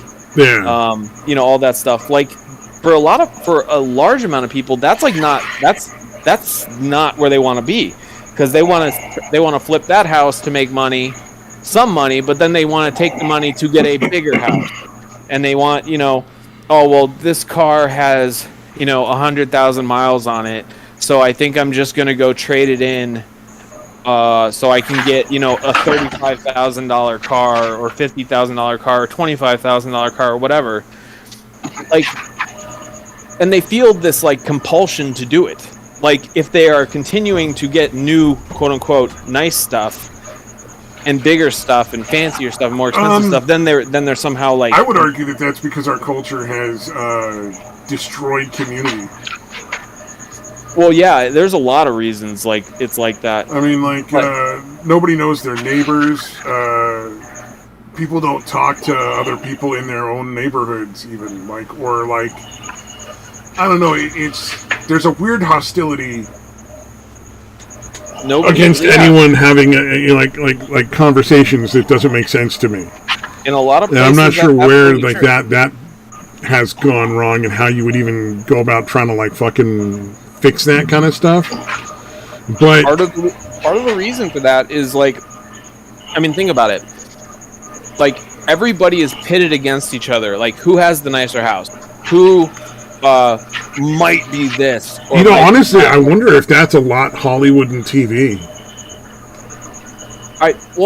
Because that's a lot of how Hollywood and TV have portrayed life for years. I'm sure there's some people they have this idealized version where everybody's always got the newest, nicest stuff. You look at Friends, the jobs they had versus the actual apartments they had. Dude, there's no fucking way they could afford those apartments. Would be $3,000 to $5,000 a month minimum. Oh, more than that. Some of those apartments would be worth a lot more than that. But I'm talking about just to rent. If they got a smoking deal, it would be. Yeah, it'd still be way more than any of them were making. Hell yeah. Dude, you could combine all of their money. That's what I'm saying. I wonder if that's kind of part of the thing, is you see these completely unrealistic depictions of luxury on television and in movies and stuff. Of course, I'm sure that that impacts. Obviously, that's not the root cause of everything. I'm just one contributor. But it helps influence it, because think about it. Anything from the kids at school get. The parents buy the kids at school the thing, and so, that kid now has a status. Oh yeah, that kid's got the new PS5. Why don't I have the PS5? Or when we were growing up, it's they're wearing Guess jeans instead of just Target Levi's, right? It's yeah, Guess jeans, or you had the new Air Jordans or something like that. There's a constant dissatisfaction. Having what you have, and we're not talking about people that are poor. It's very, very fucking obvious that what they want is not because they just want a status piece. But when you talk about the average, comfortable, upper middle class that aren't, tragically fucking bankrupt in credit card debt and all this other stuff, and they just feel compelled to keep upgrading, so to speak. Because there's this complete air of dissatisfaction, with having what you have. It's constantly keeping up with the Joneses, except the Joneses are massive corporations that are happy to sell it to you, and people that invest in Wall Street and things like that, all these publicly traded places. Of course, they want you to fucking do that, and they buy the stuff for you. And everybody thinks that if they I really truly believe that there is a large amount of the population that doesn't hold these rich motherfuckers accountable and these corporations accountable because they believe somehow, someday. Oh, the temporarily embarrassed millionaire, condition.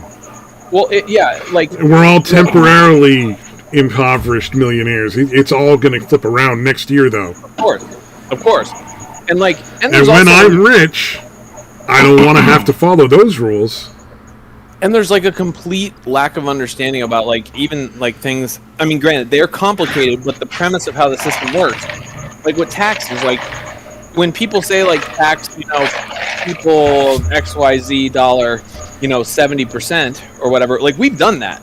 Like that's a thing during the 50s and part of the early 60s when which is overwhelmingly considered to be the most like prosperous for like our idyllic time, yeah. Right. And they hear, tax 70%, and they think, he makes, $100 million a year. We're gonna take 70% of it. They don't understand that like how tax practice works.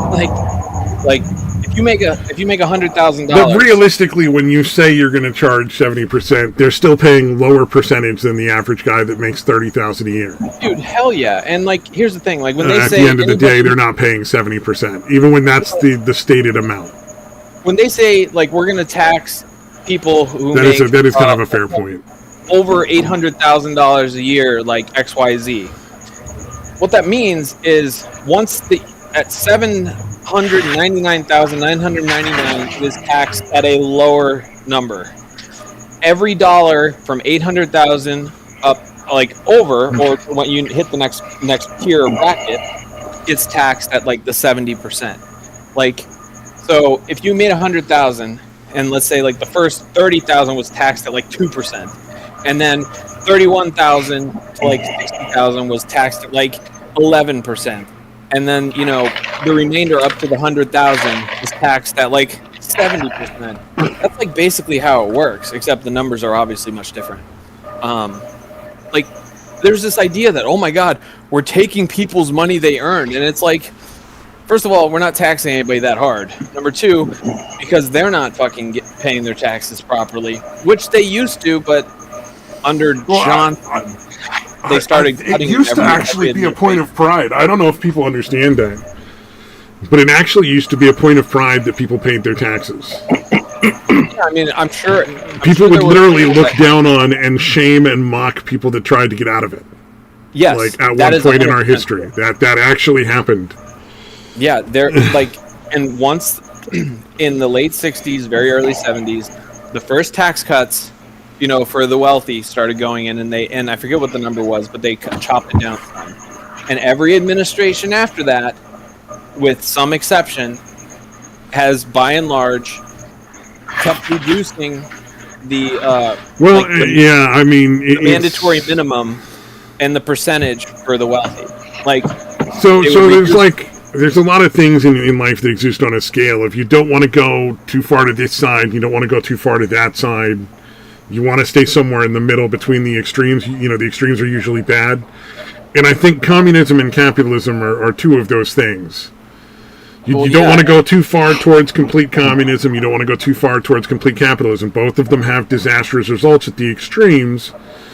You need to find that good middle space that actually works for people. And try to keep it in that like middle zone, where you're not going too far one way or the other, but you still have like police and an ambulance, All of these systems, like the reality of it is like all of them have good ideas that are good for different applications. Like, well, they all treat people as robots, which is the downside to them too.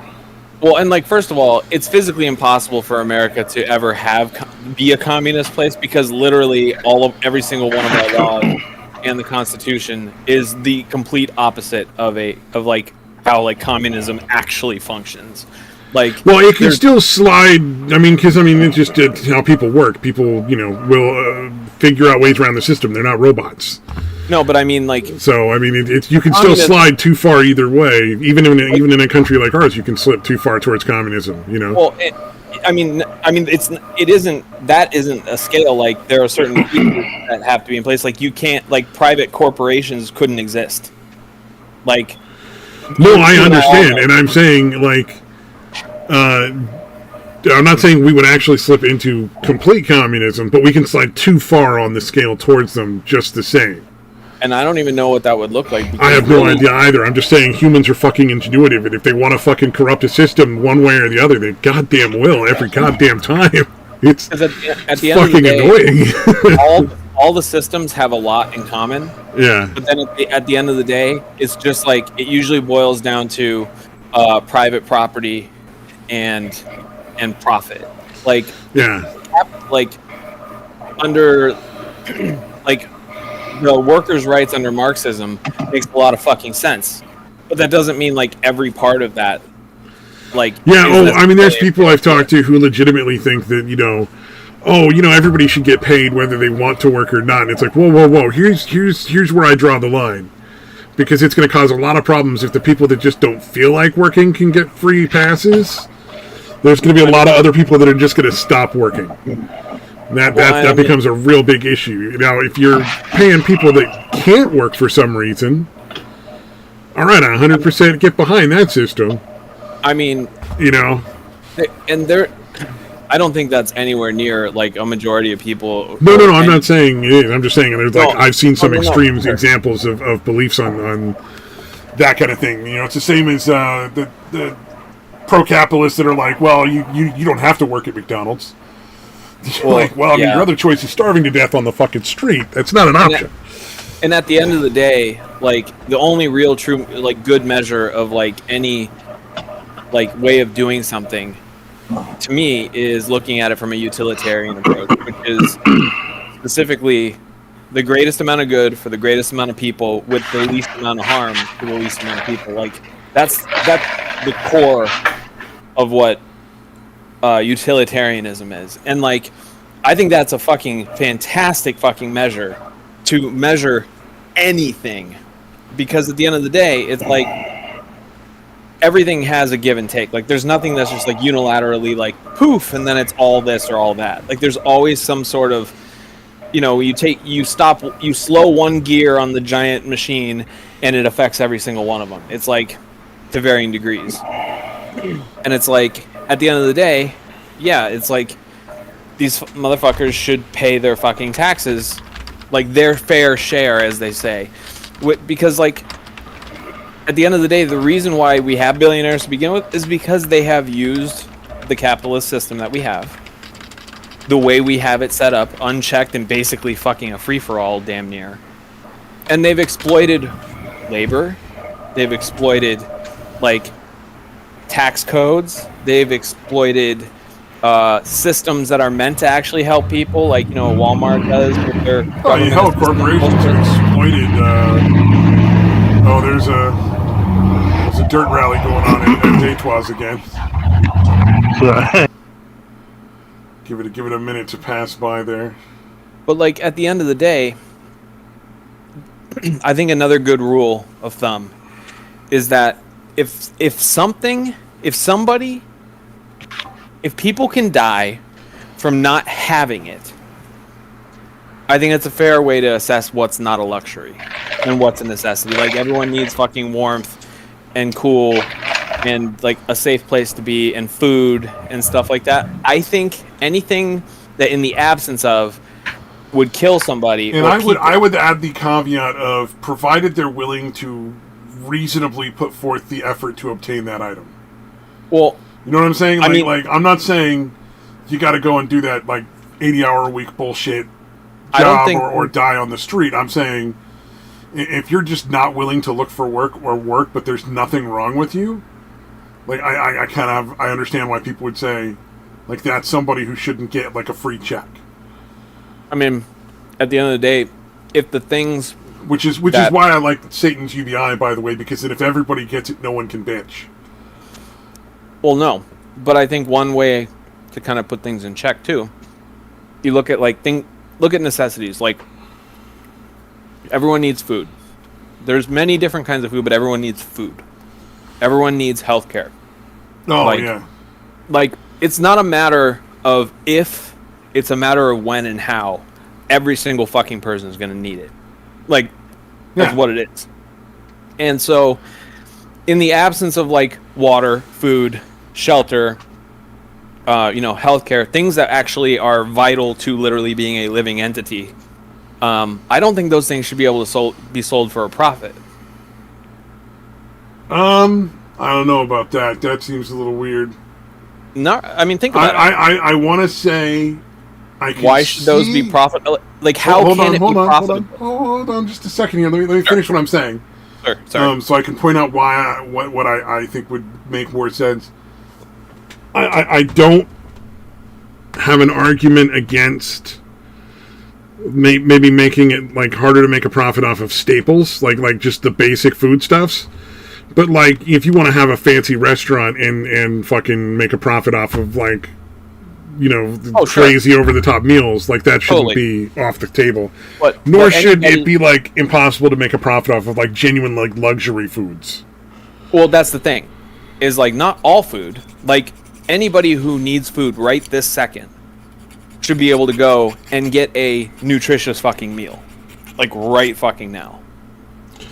I don't know if that's possible worldwide. I mean, it'd probably be possible as far as like across the country of America for the most part. For sure, yeah. I was like we could, we could do that in our country. I just don't think that's a worldwide possibility right now. To be honest, with the amount of money that like Jeff Bezos has, he could literally solve world hunger with the amount of money it takes. We're not talking about because the main problem with world hunger, I think, isn't a concept or an issue of transportation for a lot of it. Dude, there's like there's also like things like Monsanto that like own so much fucking land that nobody can like grow their own food in certain regions. Like they can't grow food for themselves. As a whole, like there's basically like 3 basic reasons why people don't have food. 1, access. 2, money. And 3, like if you're in an area that's got some shit happening where, you've like something's in turmoil, right? There's a natural disaster or there's like an upheaval of some kind. Corrupt fucking leaders that withhold the fucking aid that other countries send. Right. Like there's some like external problem or, inflicted upon you by either a persons or you could break that down to tyranny, honestly. Like that would pretty much cover the whole thing. Yeah, I mean, if you want to make it a simple 3 things, tyranny, money, and logistics, really. But there's like no reason, like inside of America, why anybody is ever like, I'm hungry, I need to eat. I don't know how I'm going to get food. Dude, the amount of food that gets thrown away that's absolutely fine from a Safeway every night, and I'm sure Safeway's not the only grocery store this is the case of, could easily feed like another like 10 families. Like, and here's the thing, it's such a fucking huge amount of food. I mean, it's just giant garbage bags full of food they throw away every fucking day. You could totally, absolutely make it to where all these, grocery stores, right? If somebody comes in, like, and they want to buy just like normal food. I'm not talking about like fucking live lobsters and shit like that, right? Or they just want fucking food, but they have no money. They should be able to give it to them, and they should be able to take the value of that food, what it costs them, plus like, maybe a percentage for like their, the people working there, like their overhead. And they should be able to get reimbursed for that by the fucking government. Like that is a minuscule amount of money. It really is. Yeah, well, I mean, there's, you're talking about government money. That's a huge issue. I mean, it's really not that complicated. New Nation says Monsanto is evil. Change my mind. I don't think anybody's going to try. They're just another shitty corporation. That's it. I mean, yeah, they're evil, but they are evil. I mean, that's a fair point. I don't think they're not more or less evil, but they are evil just as every other corporation at this point. And it's not because. Oh, you know who's GMOs really fucking like sick? That. If I was to rate corporations, I think Nestle might be higher on my list of evil. Because they're going into like third world countries and like taking over water rights and shit. Mm-hmm. Like they're doing some fucked up stuff overseas, man. That is, I would never buy a Nestle product. Like it's just. Well, actually, I don't even know. I probably buy a lot of Nestle products without even being aware of it because there's nobody has to actually tell you anything anymore. I mean, yeah, you can look up and see what companies own who. They own like. I'm sure. Like I'm just saying, I have no doubt I buy Nestle products without even being aware of it at this point. Yeah, absolutely. I was initially saying no, I'll never buy Nestle because I don't, buy Nestle products. But then, how would I fucking know? Yeah, it's like, no, they own an immense amount of stuff from like cereal manufacturers to like candy to soda to water to fucking everything, like everything. But it's like. Fundamentally, if somebody needs fucking food, there is logistically and physically no reason why somebody shouldn't be able to go get it. Now, I know that people are like, well, there's food banks and shit like that. But here's the problem. Like, trying to pass, like, it is a population. It's an issue for an entire population of a country. It is a fucking societal problem. Trying to pass off, like, the people that are responsible for societal problems, where money and funding and all that shit comes from, is overwhelmingly the people that we pay our fucking taxes to. Sitting there and hoping somebody starts up a GoFundMe, essentially, which is basically what these food banks are, to a larger degree, and having somebody being able to get food or pay for something like a surgery or whatever the fuck it is, based on somebody's mood that day or their economic situation, is fucking stupid. I understand, like, research and things like that being funded, but where people are like, well, I need a kidney transplant, and I don't have a way to pay for it, like, I mean, basically you're saying, like, if people aren't fucking rich enough or willing to hand over money to a GoFundMe, it's like they can just go fuck themselves. That's basically the new website they'll be opening up, is instead of GoFundMe, go fuck yourself. Like, it doesn't make any fucking sense. Dude, so I just looked up a list of Nestle companies. It's insane. It's probably like 35 fucking companies or something. Oh, you guessing low. Yeah, I mean, they probably own foreign companies too, like foreign food manufacturers and stuff like that I don't even know about. Let's see. They own a lot. All the big brands you see in the store own a lot.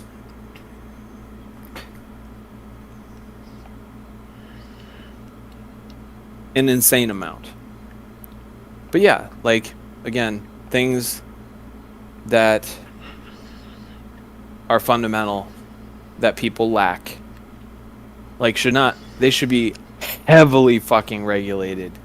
And things like food, healthcare, and stuff like that, there should be alternatives for people. Like, but there's zero reason why anybody should go without 73 like, core existence stuff. Like, we're not talking about like, well, I'd really like to get, the prize in the bottom of that cereal. It's like, no, like, you can give you cereal. Like, God damn. Like, Nestle owns 73 fucking companies. That doesn't surprise me in the slightest. I'm going to grab a water real quick. I'll be right back. God damn. It's been a while since I looked down these kind of things. Yeah.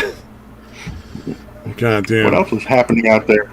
We've covered the standard shit we go over almost all the time, so I think, there's not a whole lot else going on. Yeah. A lot of shit fucked up. Do you catch any of Biden's like incoherent rants? No, I don't really pay attention to him. Yeah. Honestly, like, the only reason I paid attention to Trump is because it was just so fucking out of this world all the time. Like, just absolute fucking bonkers. Yeah, no, his is pretty entertaining, dude. I mean, it's the dementia, so it's pretty fucking sad. Yeah. But yeah, he fucking just rambles and just fucking word salad shit. Oh, I don't want to see it. I couldn't stand to watch Bush Jr. either. Just because it was just so fucking like, man, this is the person that represents me to the world. That's sad. Yeah. It really is, dude. I guess the former, whatever, White House / presidential doctor, he was under Obama and also Trump. Like, he's saying, like, yeah, he's completely dementia. The dementia's fucking way far advanced. Like, he's gonna have to be replaced. Oh yeah, well, we all knew that was gonna happen. We all knew he wasn't gonna last that long. Yeah. And then we'll have Kamala Harris as a fucking president, dude. Fuck up. Hooray. I mean, business as usual, really. Because, that's kind of how it was, and how it's going to keep going until like people stop buying into the party nonsense. Yeah. It's not about left or right. It's all the same bullshit. Yeah, dude. This is tangentially related, I guess, but have you noticed that Biden basically, have you noticed? He basically said anybody coming in from Cuba on boats are not going to be allowed in. Well, and why? And the other ones are. Well, because they had lived under communism, they know how fucked up it is, and they're generally conservative as far as their voting. I mean, of all the groups of people that are pouring over the border, like that's one of the few I actually agree with, because they are that close, and they like it does qualify as genuine and refugee status. Yeah, and it's fucked up because it's obviously a political move. You know what I mean? Like, they're not allowing them in because I'm honestly vote, kind of astonished Democrat. that's not causing a lot more waves, a lot more people being like, what the fuck are you talking about? Yeah, dude. Yeah, exactly. It's like nobody's really talking about that shit. Ugh, fuck, dude. But yeah, it's so fucking blatant because they still say, oh yeah, if you're coming up through the Mexican border, any of those people, you can come in because you're probably going to vote Democrat. Well, yeah, politicians going to politic. I mean, that's all they want, their votes. They don't really care about anybody. As long as they can keep getting the votes, keep bringing in the money, and keep getting those bribes. Yeah. Again, it really isn't about left or right. It's just they want their fucking money. They want their money, and they want to keep control over the people. That's all it really is. Yeah, I'm wondering if any, like when they do press conferences and shit, I wonder if anybody's asked him about that, like pressed him on that, like the whole, not letting Cubans in, and had heard what his fucking rationale. I mean, it's obviously bullshit, whatever he's going to tell him, but I am curious to hear what he would say if somebody actually confronted him with that. Like, hey, why aren't you letting Cubans in and you're letting everyone else in? I'd love to hear the answer to that, because that's I mean, of all the people that are trying, like Cubans have the most reasonable argument. Yeah, it's really fucked up in Cuba, dude. Well, isn't it true that a lot of them even still will be executed if they go back? Like if we don't. Yeah. Even though I think we can travel there now. All right. Yeah, if there's one group of people I definitely would not agree to deportation with, it would be the Cubans, for sure. Yeah. Yeah, and they're definitely under some fucked up shit, man. Yeah. Yeah, like I said, that's the problem, is nobody presses Biden on anything, dude. Hardly. It's all the press is super biased right now. It's pretty ridiculous. I've never seen it this bad in my life, for sure. Even during the Clinton trials, which were not just about, like people forget that there was the blowjob scandal, but there was also like a huge real estate scandal that his wife pulled off. Oh yeah, what was it? Something water, Whitewater? Whitewater or something like that, yeah. But like that was a lot of that stuff was equally about that. So like, they were using the press was kind of going along with the blowjob jokes and everything to kind of make it seem like they were not as bad as they were, but they were ripping off a lot of people, selling a lot of influence too. Just like George W. Bush Jr. did right after him. or even under Obama, like selling off the uranium rights to like a fucking Russian company. Well, it was like the Clintons did it, and then George Bush Jr. and what's his name, that other scummy guy, Rumsfeld or whatever it was. Not Rumsfeld, was it? No, the one that shot somebody. Vice President? Oh no, Dick Cheney was the vice president. Dick Cheney, yeah, the vice president was the one who was doing most of that shit. He was in charge of that. And then under Obama, it was Obama that was doing it. So. Yeah. Yeah, with Clinton, because she was Secretary of State or whatever. Yeah, it was 3 different flavors. It was, it's like you bought Neapolitan ice cream, but it was all just vanilla. Like you opened the lid and you're like, but they all taste the same, even though they're different colors. This is so weird. I don't see the strawberry or the chocolate. It's all just vanilla. It's all the same old fucking bullshit. Yep.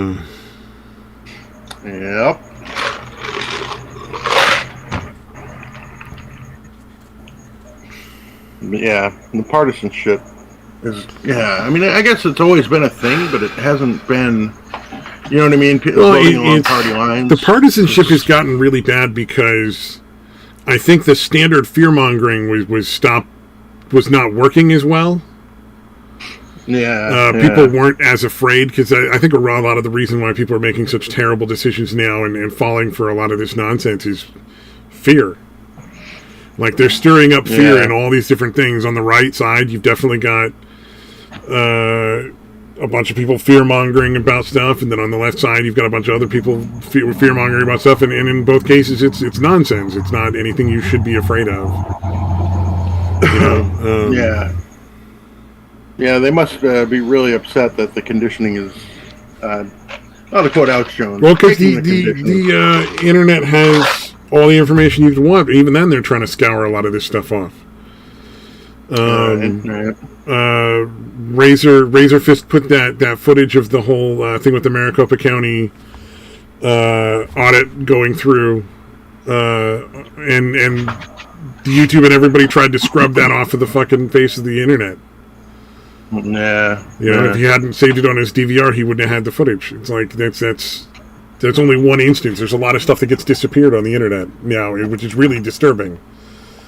Because we should be able to stop that from happening. Yeah, literally having anything like that scrubbed from the internet completely. Or mostly completely, I guess. Yeah.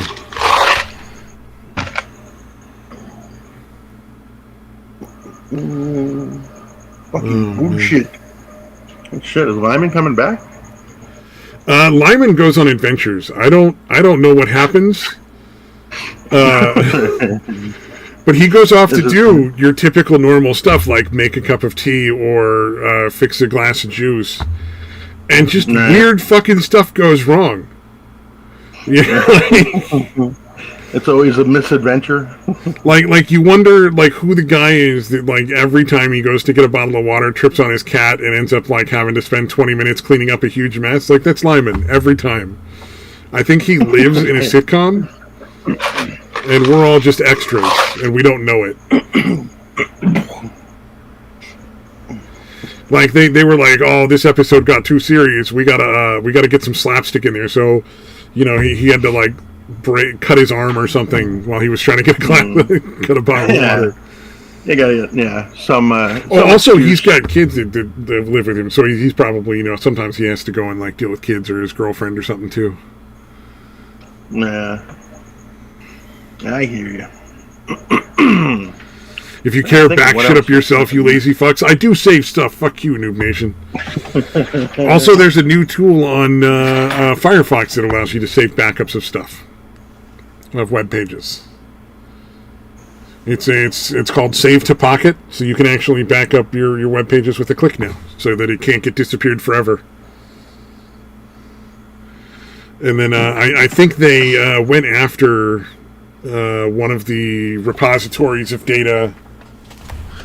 Was it the Wayback there? Because there's a couple of different places where they were really clearly we're just going to let whoever wants to save whatever web pages as much as they want. That's all we're going to do. We're not taking sides. We're not.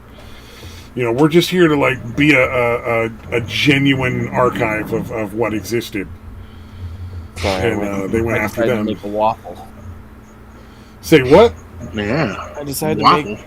Well, you know the strawberry Eggo waffles that have little bits of strawberry in it. Oh, okay, I know what you're talking about. Yeah, those are good. I made like 2 or 3 of those. Yeah, Nice. nobody in my house will ever eat anything other than standard plain like waffles. It's weird. even the chocolate chip waffles are suspicious to them. They don't trust them. Yeah, they don't, man. Unless it's like homemade. If it's homemade, I can put as many chocolate chips in that waffle as I want. Are you sure you don't want to build a raft and float them down the Potomac or something? I'd say do the Salt River or something like that, or the but Get rid of these. I got this. I'll be right back. Since climate change has been such a bitch over the last few decades, the Salt River no longer runs river. I know a psycho. I don't know who this person is, but they're psychotic nonetheless. Who? Okay, I was watching videos about like tiny houses, just showing like various different kinds of tiny houses. And this tiny house, the bedroom door was just a big window. And I don't know who that guy is, but that guy's wrong in the fucking head. You mean like a sliding glass door for his? No. It was literally like the door was like a frame with glass in it. The vast majority of the door, it only had like 2 inches of wood around the edges. I mean, like what kind of sick fuck puts a window as a bedroom door? Like who fucking does that? I would That's somebody who's psychotic. Yeah, that's not right. I mean, again, I'm not going to yuck somebody else's yum, but I got my eye on you, kinda. Had the house not had as many windows as it did all over the rest of the house, I wouldn't have cared as much. Wait, so his whole fucking house is just goddamn windows? Like the whole front of the house is all windows, and then you look through those windows and you see the window that goes right into the bedroom through the door. Oh, I know what he's doing. He's not going to live in there. He's building a grow house. Like he's building a hot house for his pot. Oh, for his pot. Oh, you know, maybe it was one of those what do you call them? Where the people are renting out their places or rooms or little tiny houses for like a couple days here and there over the internet. Oh, Airbnb? Yeah, it was like Airbnb thing. Oh, see, some New Nation just says he likes people watching him fap, probably. No doubt. It's like, I'm masturbating for everybody's enjoyment, not just mine. I like to get back to the people. I would be well, here's an interesting thing, because, like, okay. And I buy a lot of Windex. Like, if you walk, let's say you have, like, your blinds open, right? And you're in your house, you're not doing anything, you're just, like, walking by, right? You're just going, like, oh, I got out of the shower, oh, shit, I forgot a towel. And you walk past it to go. Like, if somebody happens to be looking through your window, like... You can get in trouble. I know, it's weird. Well, you're not supposed to be able to, because there's a certain level of, like... There's a legal standard for it. I don't know exactly the wording for it, but essentially what it says is there is an assumed amount of inherent expected privacy in, like, your own domicile. Or like, yeah, just like how like you and I could walk past each other in public. Well, I think the difference there lies between a guy literally sitting in the window watching like people in front of his house and masturbating furiously, and the guy who just accidentally like walked by naked because he forgot a towel in the shower. There's like, it's hard, but it's so hard to figure out like where that line is. But how would that even work in a tiny house?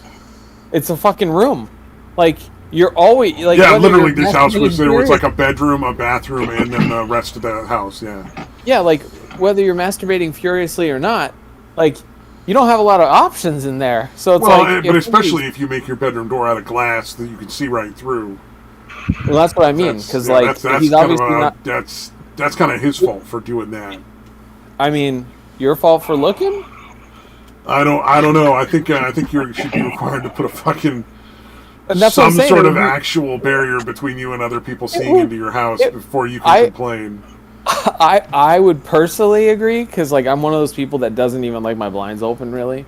But like I'd be curious to see how that would play out, because it's like, okay, You have like I don't know, man, because these days it doesn't take much to get on the sex offenders list, whether you're literally a sex offender or not. You know. No, there's certain things that are fucking idiotic at the most generous. The fact that they even get you remotely charged with any kind of fucking sexual misconduct, like there's the obvious like molesting and rape and sexual assault and stuff. Well, like yeah, that. there's the things we would all agree on that any rational human would agree on.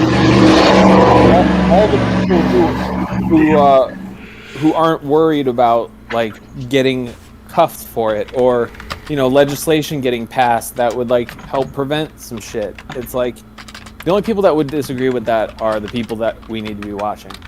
But yeah, it's like, I mean, it's right up there. It's just as insane as felonies, because like, dude, like the list of things that are felonies in every single state, and a lot of even the federal bullshit too, is just insane. Like, it's fucking batty. Like, I get if you don't want people to do certain things, but just like find them. Like, a felony?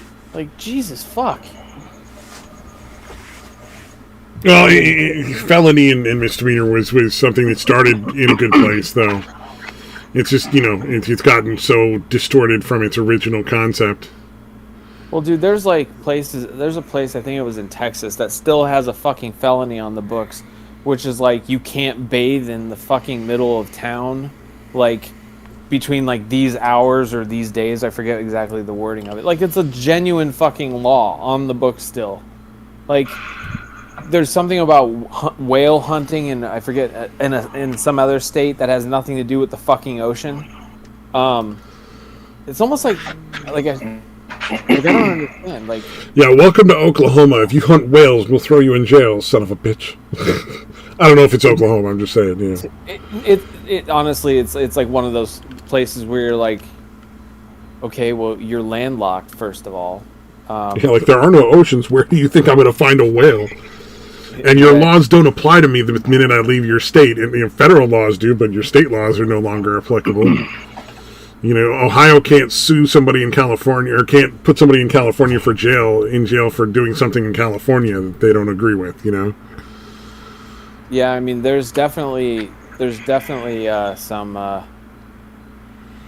crossover, because sometimes states will, if you do something in one state, if it's a serious enough crime or a severe enough crime, and like it has any kind of spin to it that they can, where the state can charge you for something across state lines, or whatever, they definitely will. But like, you have to do something pretty fucking bad for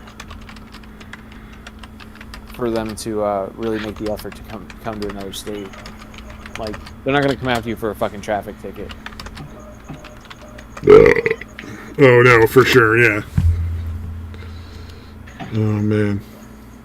Yeah, well, at the But is there any good news? I mean, seriously, like, is there any good news? Because we've gone over a lot of bad shit. I'm just kind of wondering if there's anything even remotely positive. Britney Spears took back control of her Instagram. Oh, good for her. Good for her. Right? She took control of her Instagram. That's all. So far. Oh, well, I'd like to see her win back her fucking personhood from her father, because that's I think that's gone on long enough. Yeah, that's pretty silly.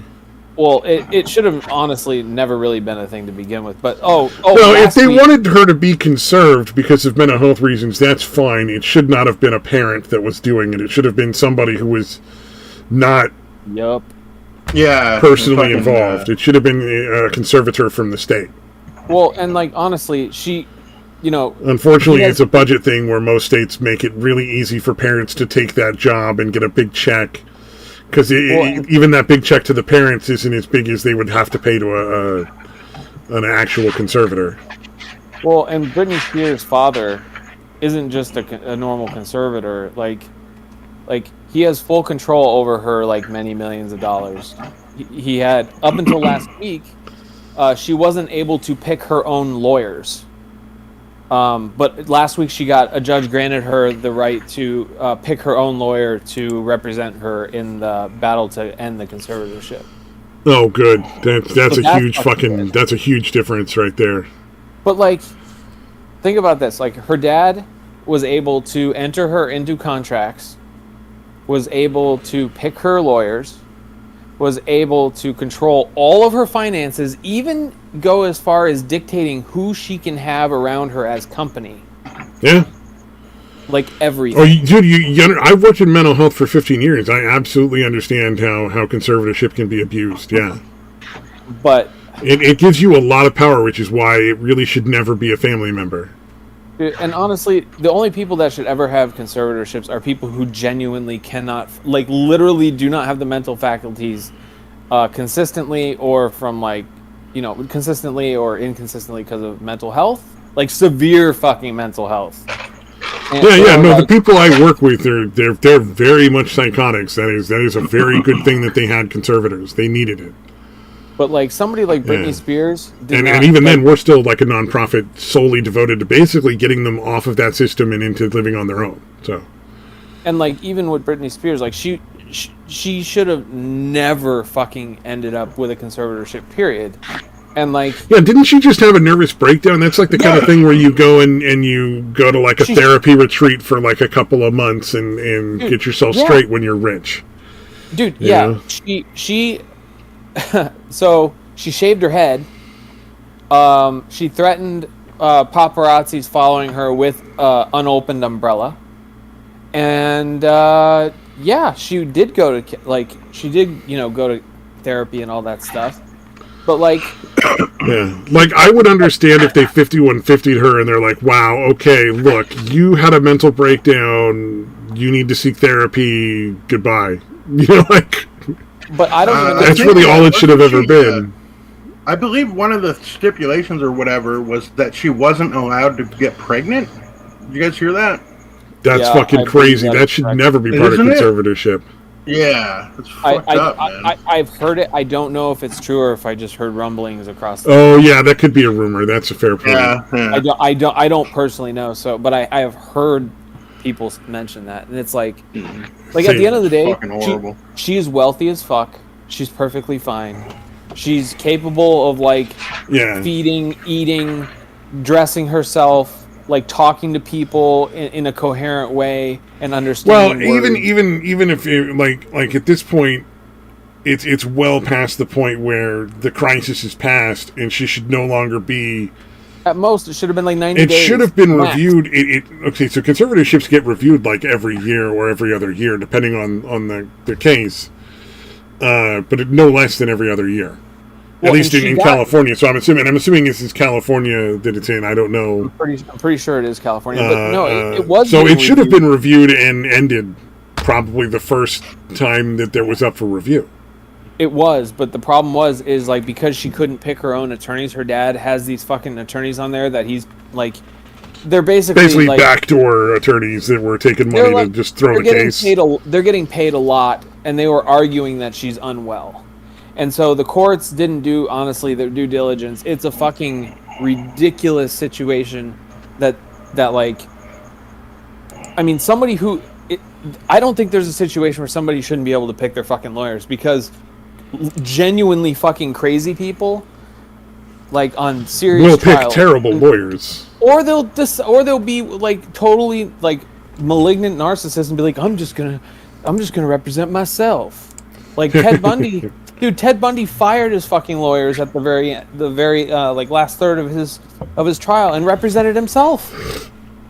Like, there's just not any situation where I don't think somebody who is under a conservatee should ever not be able to choose their representation to go to court. I think in a lot of cases it's provided for them by the state kind of thing, so they don't choose in that respect. Well, if they're poor, sure. Yeah, I think. Well, I'm just saying the vast majority of people in conservatorship are on like Social Security for disability because of their mental health issues, so they almost never get to choose their own attorney. So that may genuinely be something that just hasn't come up very often in court, and this is just a really famous case. Yeah, and you know what? I hope that it genuinely shows like some serious. It helps other people. Yeah, for sure. And it's like because now it's already been decided in court once, so there's precedent set.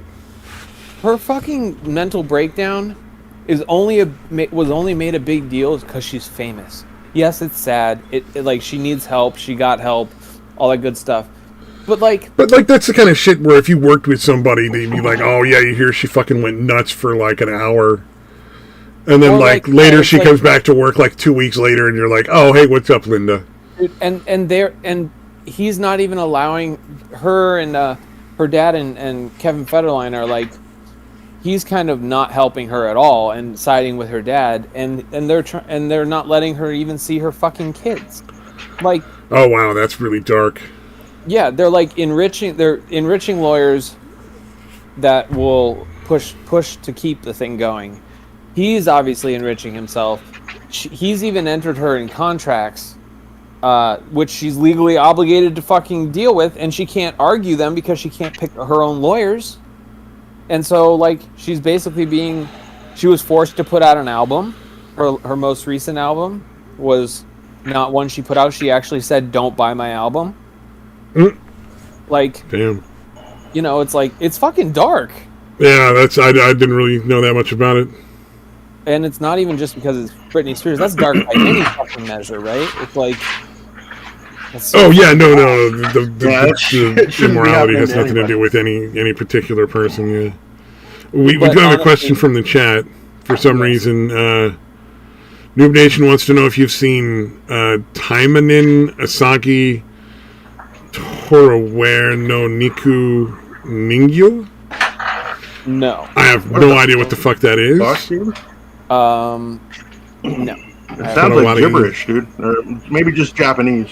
Yeah, it is Japanese. I probably mispronounced the hell out of it, too. Oh, yeah. It sounds like one that even Japanese people would have a tough time with. Well, it's... They pronounce every consonant. There aren't combination... or not every vowel, not every consonant, sorry. There are no, like, combination vowels. Like a for a, like, it makes an ah sound. Well, like in out, it's O-U and T. Mm-hmm. They would pronounce O and U separately, as opposed to as a single sound.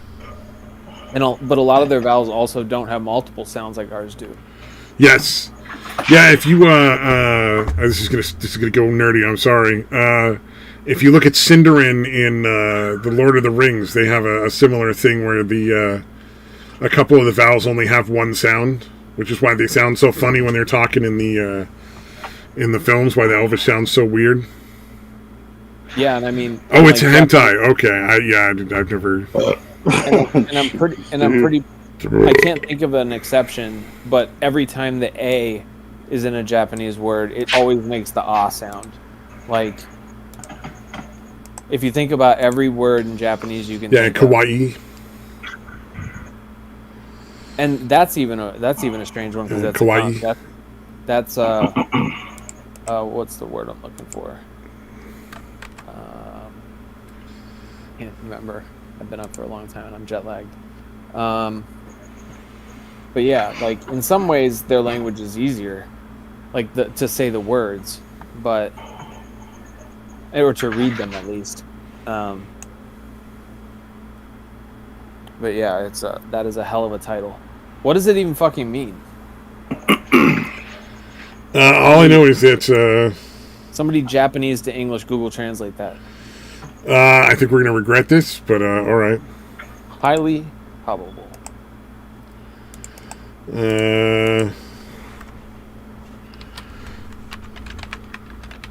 Just think of it this way: it's our communist. It's supporting our comrades. You know, it's we're giving it to them for free. We're sharing. I don't know why I did that the way I did. Doll Asagi trapped doll. So a doll is being trapped by somebody named Asagi and other dolls. Let's see. I'm just going to search that and look up anime list. Okay, that's not a porn site. That's just a list of stuff. Thank you. Hentai. That's a hentai. That's not going to fall under anime. I don't know. No, it's on there. It's on there. Is it really? It just calls it a Taiman and Asagi spin-off story. So Taiman and Asagi is a person. So Asagi calls it doll? Or yeah, doll they don't doll? even have the English translation. Sometimes they'll have the English translation of the title. Oh. That's why I was hoping...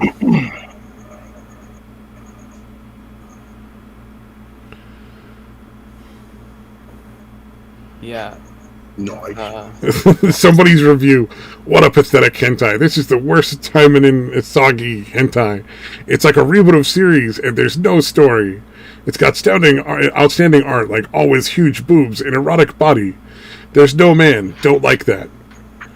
Same characters, there's no new characters. If they added new characters, maybe it could be a little enjoyable. You know, like Queenblade series. I really love like voice actors in the hentai. They got erotic voices. These people are definitely dedicated to their craft. Oh, that's so funny. I just love things like that. Like there's a guy, Harvey Birdman, who's done a couple things where he reads OnlyFans comments. I know that name. What is it like? Harvey Birdman? He does like YouTube videos with just all sorts of random shit that's dumb. Like he sees it's a character on. It's also a character on. Oh yeah, and it's a cartoon show. Yeah, yeah. Oh, but I like his stuff on the OnlyFans comments, where he just reads a lot of the OnlyFans comments. That shit gets real fucking dark, real fucking creepy. Like some of the shit these people say is like, wow, dude, you got. I see why you're paying for fucking porn and OnlyFans and not like out dating a woman. Let's see. Oh my god! I can't find out what this is about without watching it, and I'm not gonna watch it. Sorry, I have no interest in. I'll Google. Although it's not as. I was gonna say. Oh wait, I've looked at the chat. I can't stream it. Oh, chat got disconnected again. Great. Balls. Yeah, it's been a rocky connection for chat for some reason. Who knows?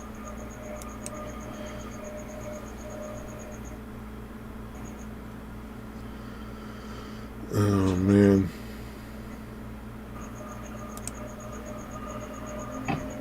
Oh, he says, but ninjas. There's ninjas involved with this hentai. Is that so quick problem? You didn't even see him slip it in. Dude, I have seen in my town now, there are 2 camouflage painted cars. I don't know if you truly understand how horrific a camouflage painted car is until you've seen it. I do. I've seen many. But my god, now I've seen 2 of them, and I'm like, I am not okay with this fucking trend. Yeah, that's just. It's just you know, the like one of the well-regulated militias like. Oh, these aren't like military style camouflage. They're like orange and gray and like blue. It's not regular. Well, orange, gray, and blue it's fucking hideous.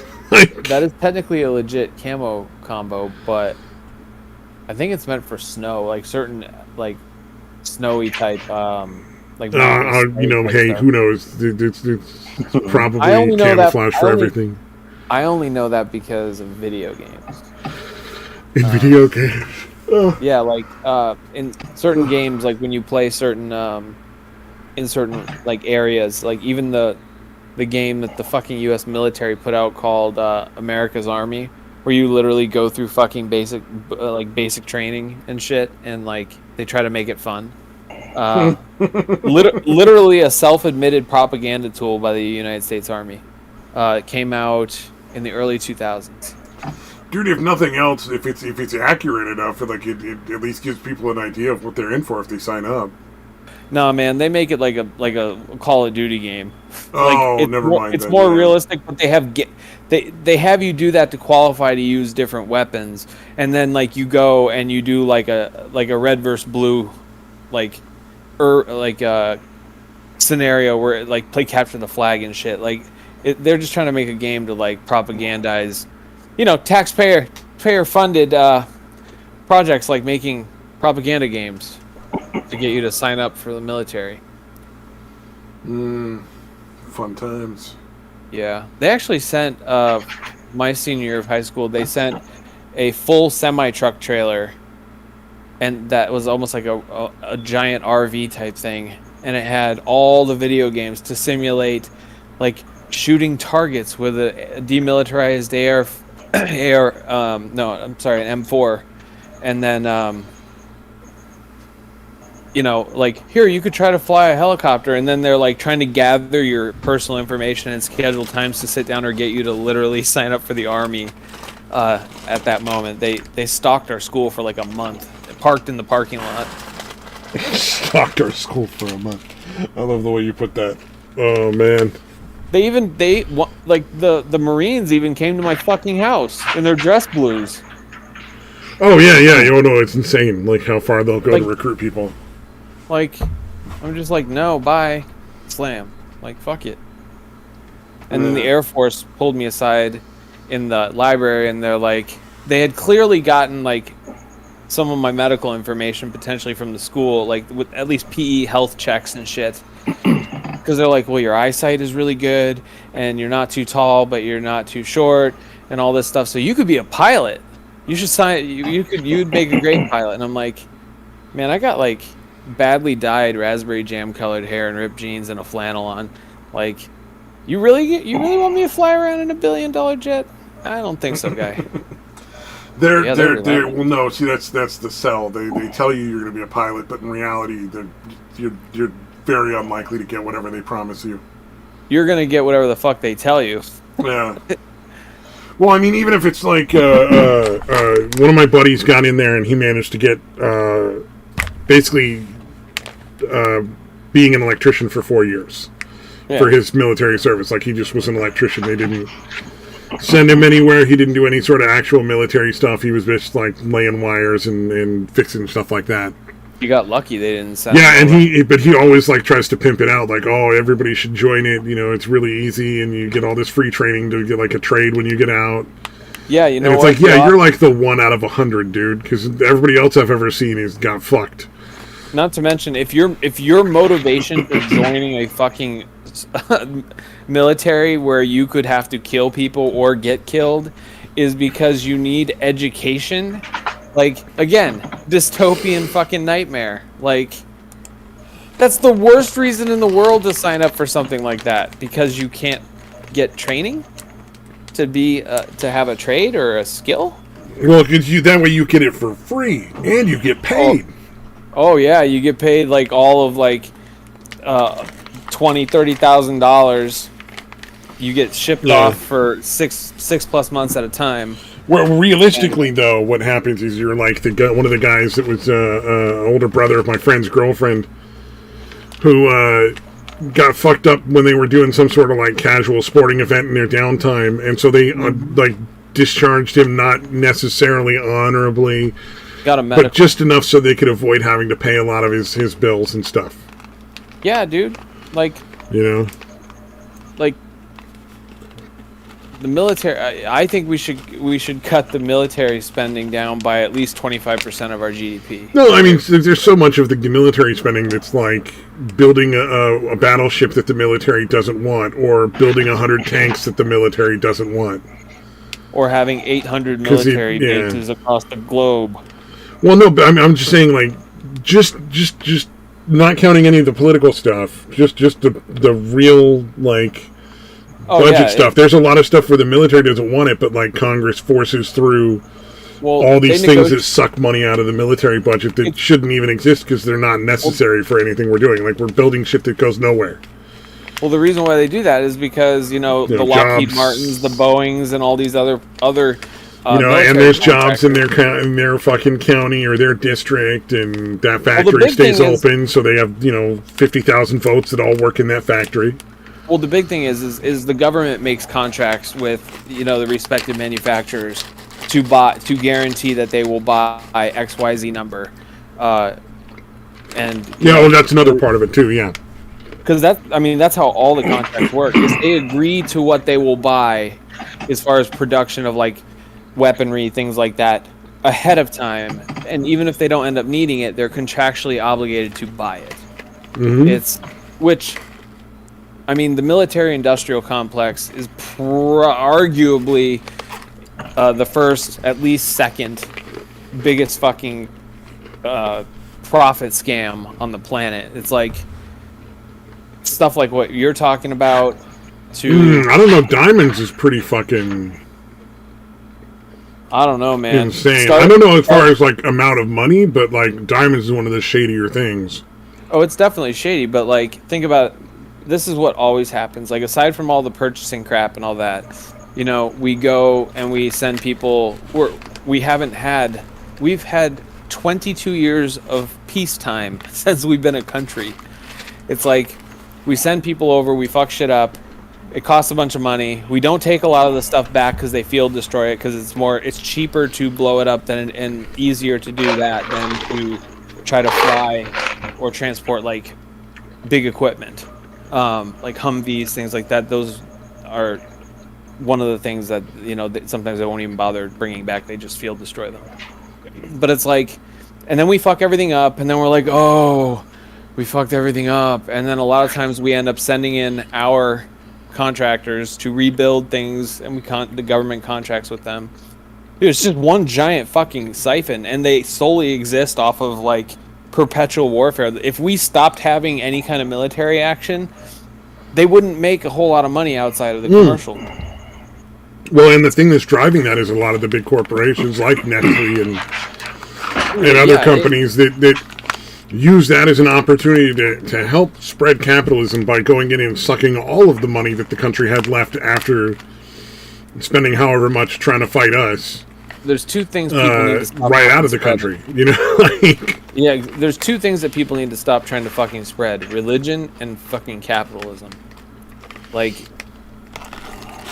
use it for certain applications. Like if you and I want to be mustard condiment makers, it is fantastic for getting companies to compete for random elective or luxury non-necessity things, because that's like how you get a TV, or actually a lot of the stuff comes from the military, but then it gets corporatized. But it's like there's just no reason for any of that. It's just ridiculous.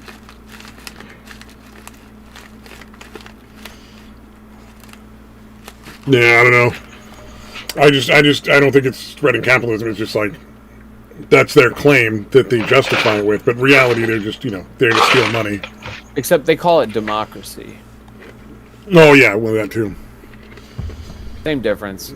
All different words for profiteering and embedding ourselves into situations to profit from. Well, and sadly all based on not bad concepts, you know. The idea of everybody having an equal vote in how the country is run is a pretty good idea. Sure. But you know, we're at a point where people are like trying to tear down the Capitol and like hang a vice president because they don't like the outcome of the votes. It's like, yeah. And I mean, not to mention all the bizarre voter laws that are verifiably to suppress people's ability to vote. Up to and including things that equate to a poll tax and shit like that. It's like we don't even democracy, let alone trying to spread whatever the fuck it is. We need to keep our own porch swept. Oh man, it's late as fuck, so I'm gonna drop off. I was gonna say, yeah, it's about time to shut it down. It's getting kind of late. It's super. Yeah. To me, it's all right. Yeah. Now. Yeah, we've been at it 4. Yeah, 4 hours. All right. So yeah, if anybody had still stuck around, we appreciate it.